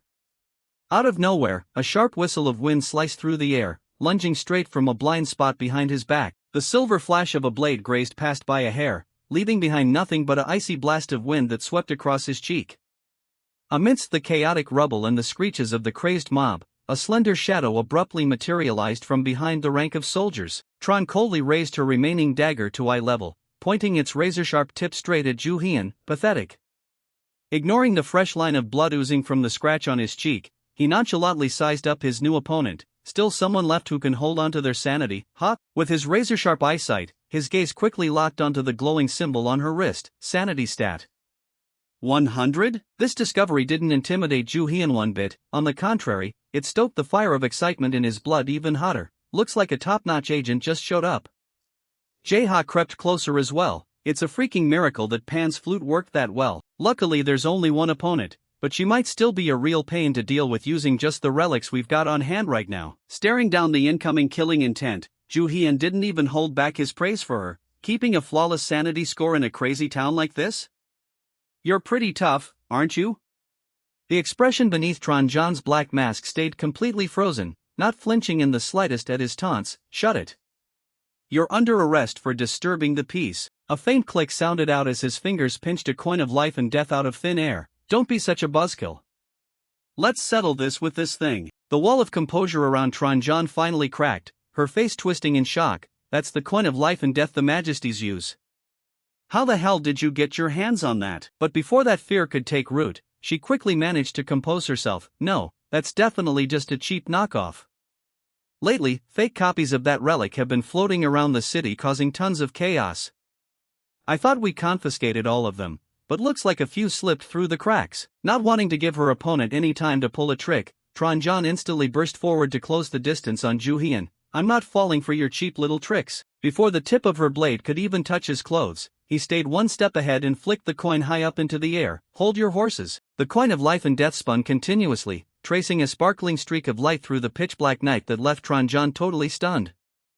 Jae-ha held his breath, his entire body tense as he waited for the outcome of this risky gamble. The rope of heaven was the only one still wildly cheering on its master. Ju Hyun held out both hands, cleanly snatching the falling coin and clamping it shut. I told you, let me settle this with this thing. He slowly raised his eyes, flashing a cocky, challenging grin. Now pick, heads or tails? While Ju Hyun excitedly waited for her answer, Cheon John stood there completely dazed in total confusion for a long moment before finally opening her mouth. Tails. Out of nowhere, that exact answer caused the sword in her hand to blow up out of the blue. As Ju Hyun cackled in delight at his opponent's misfortune, looks like I win, so?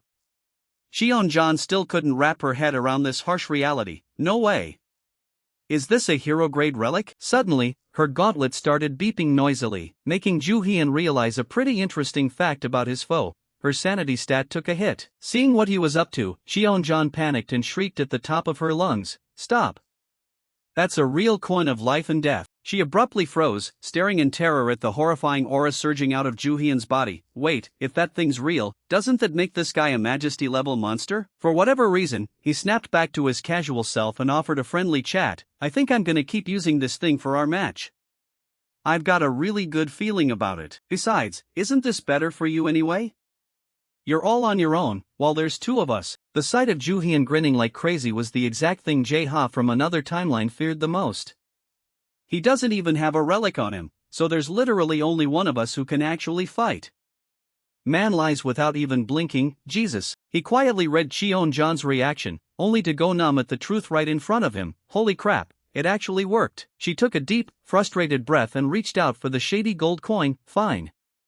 But this time, I'm the one flipping it. The second the delicate coin was tossed high into the air, Cheon John hurriedly snatched it up and called it out first. Tails. The result was quickly revealed just as she predicted, which resulted in the rope screaming in agony as it took the punishment on behalf of its master. It's slipping off.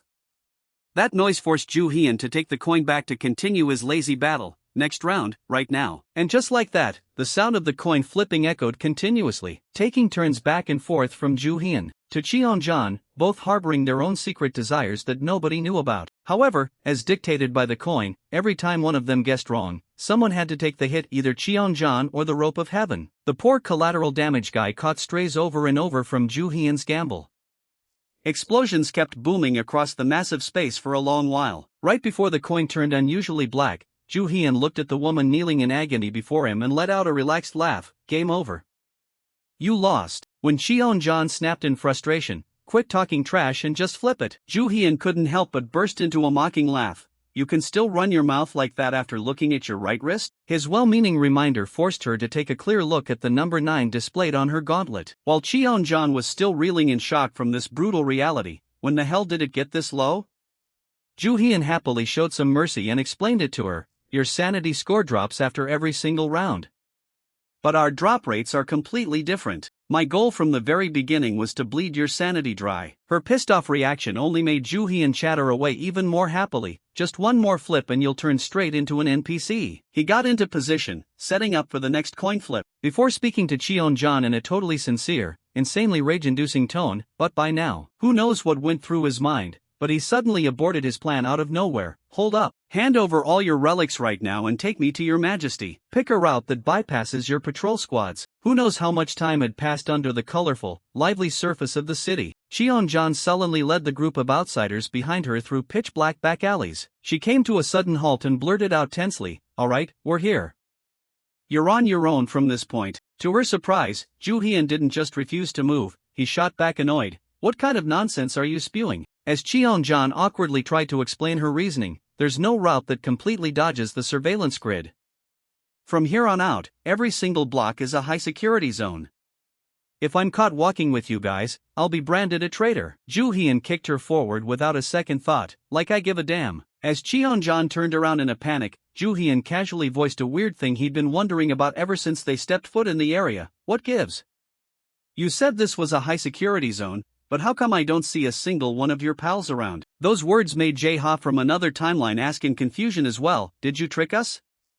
Sending Cheon-jan into a daze as she scanned the massive space around them. "No, something's really off." Before the three of them could figure out what was wrong with this place, the floor beneath their feet suddenly trembled violently. Ju Hyun's body quickly sent off alarm bells as he felt a strange surge of energy shoot straight down his spine. While everyone was in utter shock at a scenario they'd never seen before. "What the hell is going on?" someone screamed out in panic, instantly blowing away whatever booze high they had left. Every single tile on the floor shifted rapidly according to a pre-programmed mechanical system. In a split second, everyone present plunged straight down a massive pit that suddenly gaped open beneath them. Ju Hyun obviously couldn't have anticipated this coming, so he was so stunned he couldn't even finish his sentence. "What the?" At the exact same time, the chief director watched the footage through the security camera in the duty room, bursting into a delighted laugh. "It worked.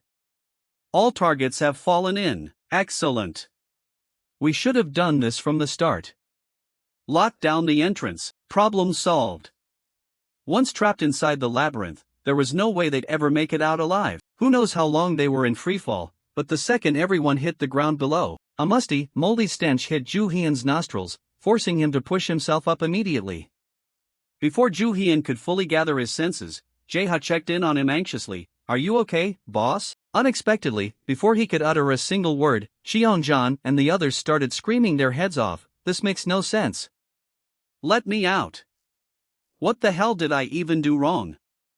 At that moment, Ju Hyun let out a sigh and muttered, "Looks like everyone's fine." He froze mid-sentence, caught off guard by a conversation between two people nearby. "Hey, could this place be?"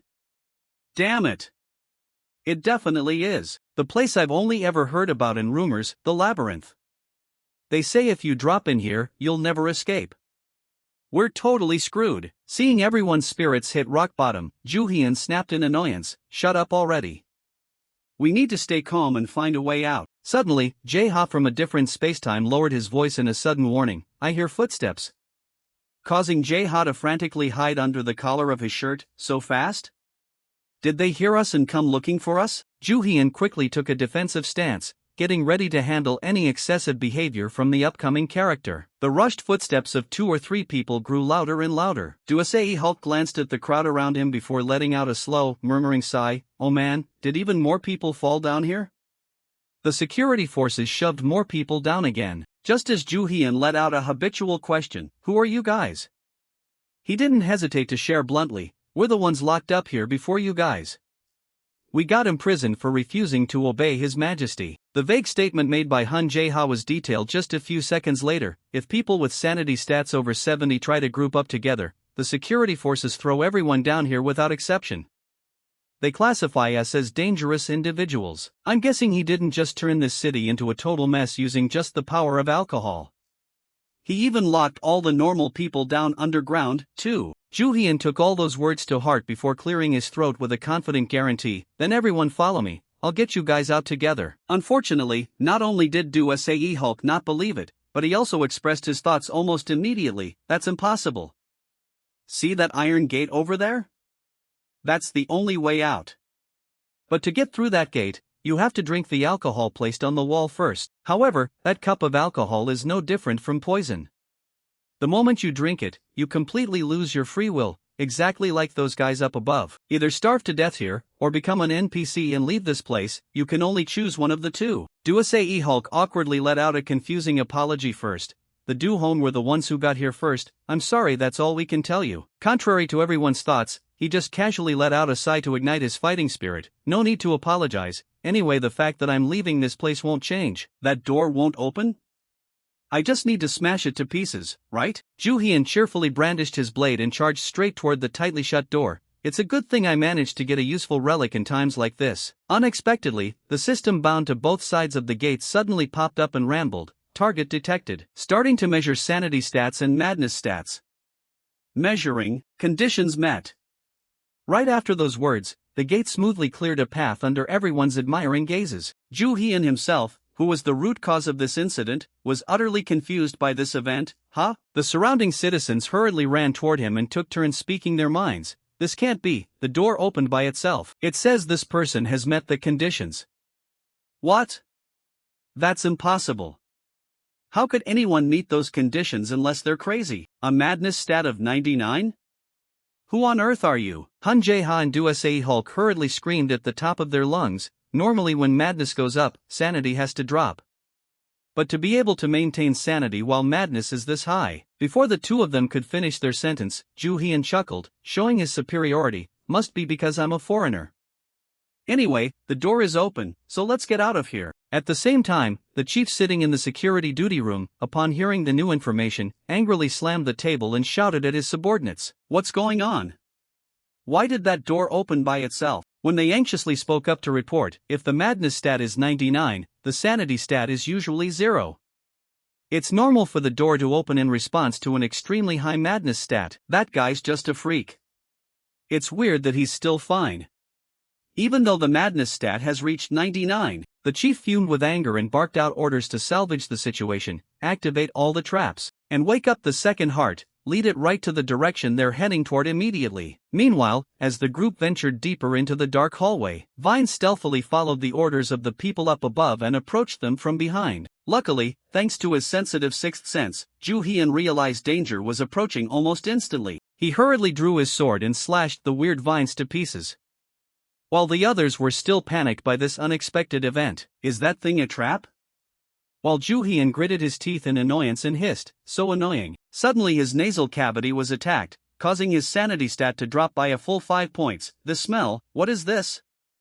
Damn it. Jae-ha from a different spacetime frowned and reminded Juhian, everyone's sanity just got drained. We can't just randomly slash at those things. Unexpectedly, those very words made him angry enough to tap his sword against the pile of vines. Get out of the way.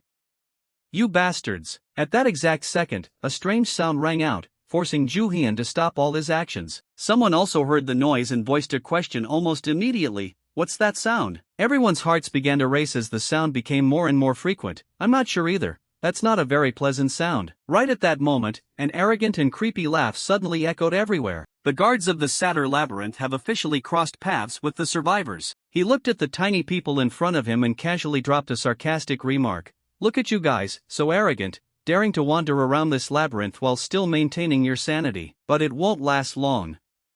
Once you clash with me.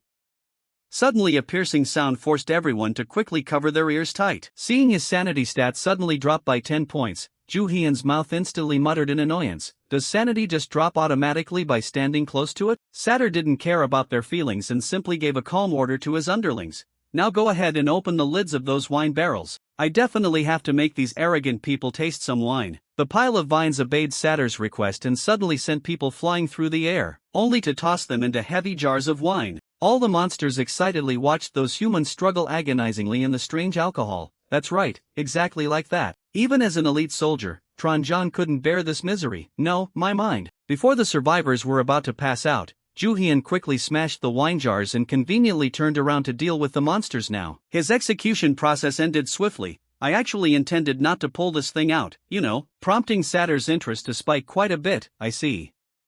So you're the one who opened that door? Why are you stopping me when your madness stat is so high? Do you want to play king with these humans? Is that your hobby? As soon as the opponent finished his sentence, Ju Hian gently and immediately expressed, "Watch your mouth. Because I'm already a king, and you're the king of this labyrinth, right?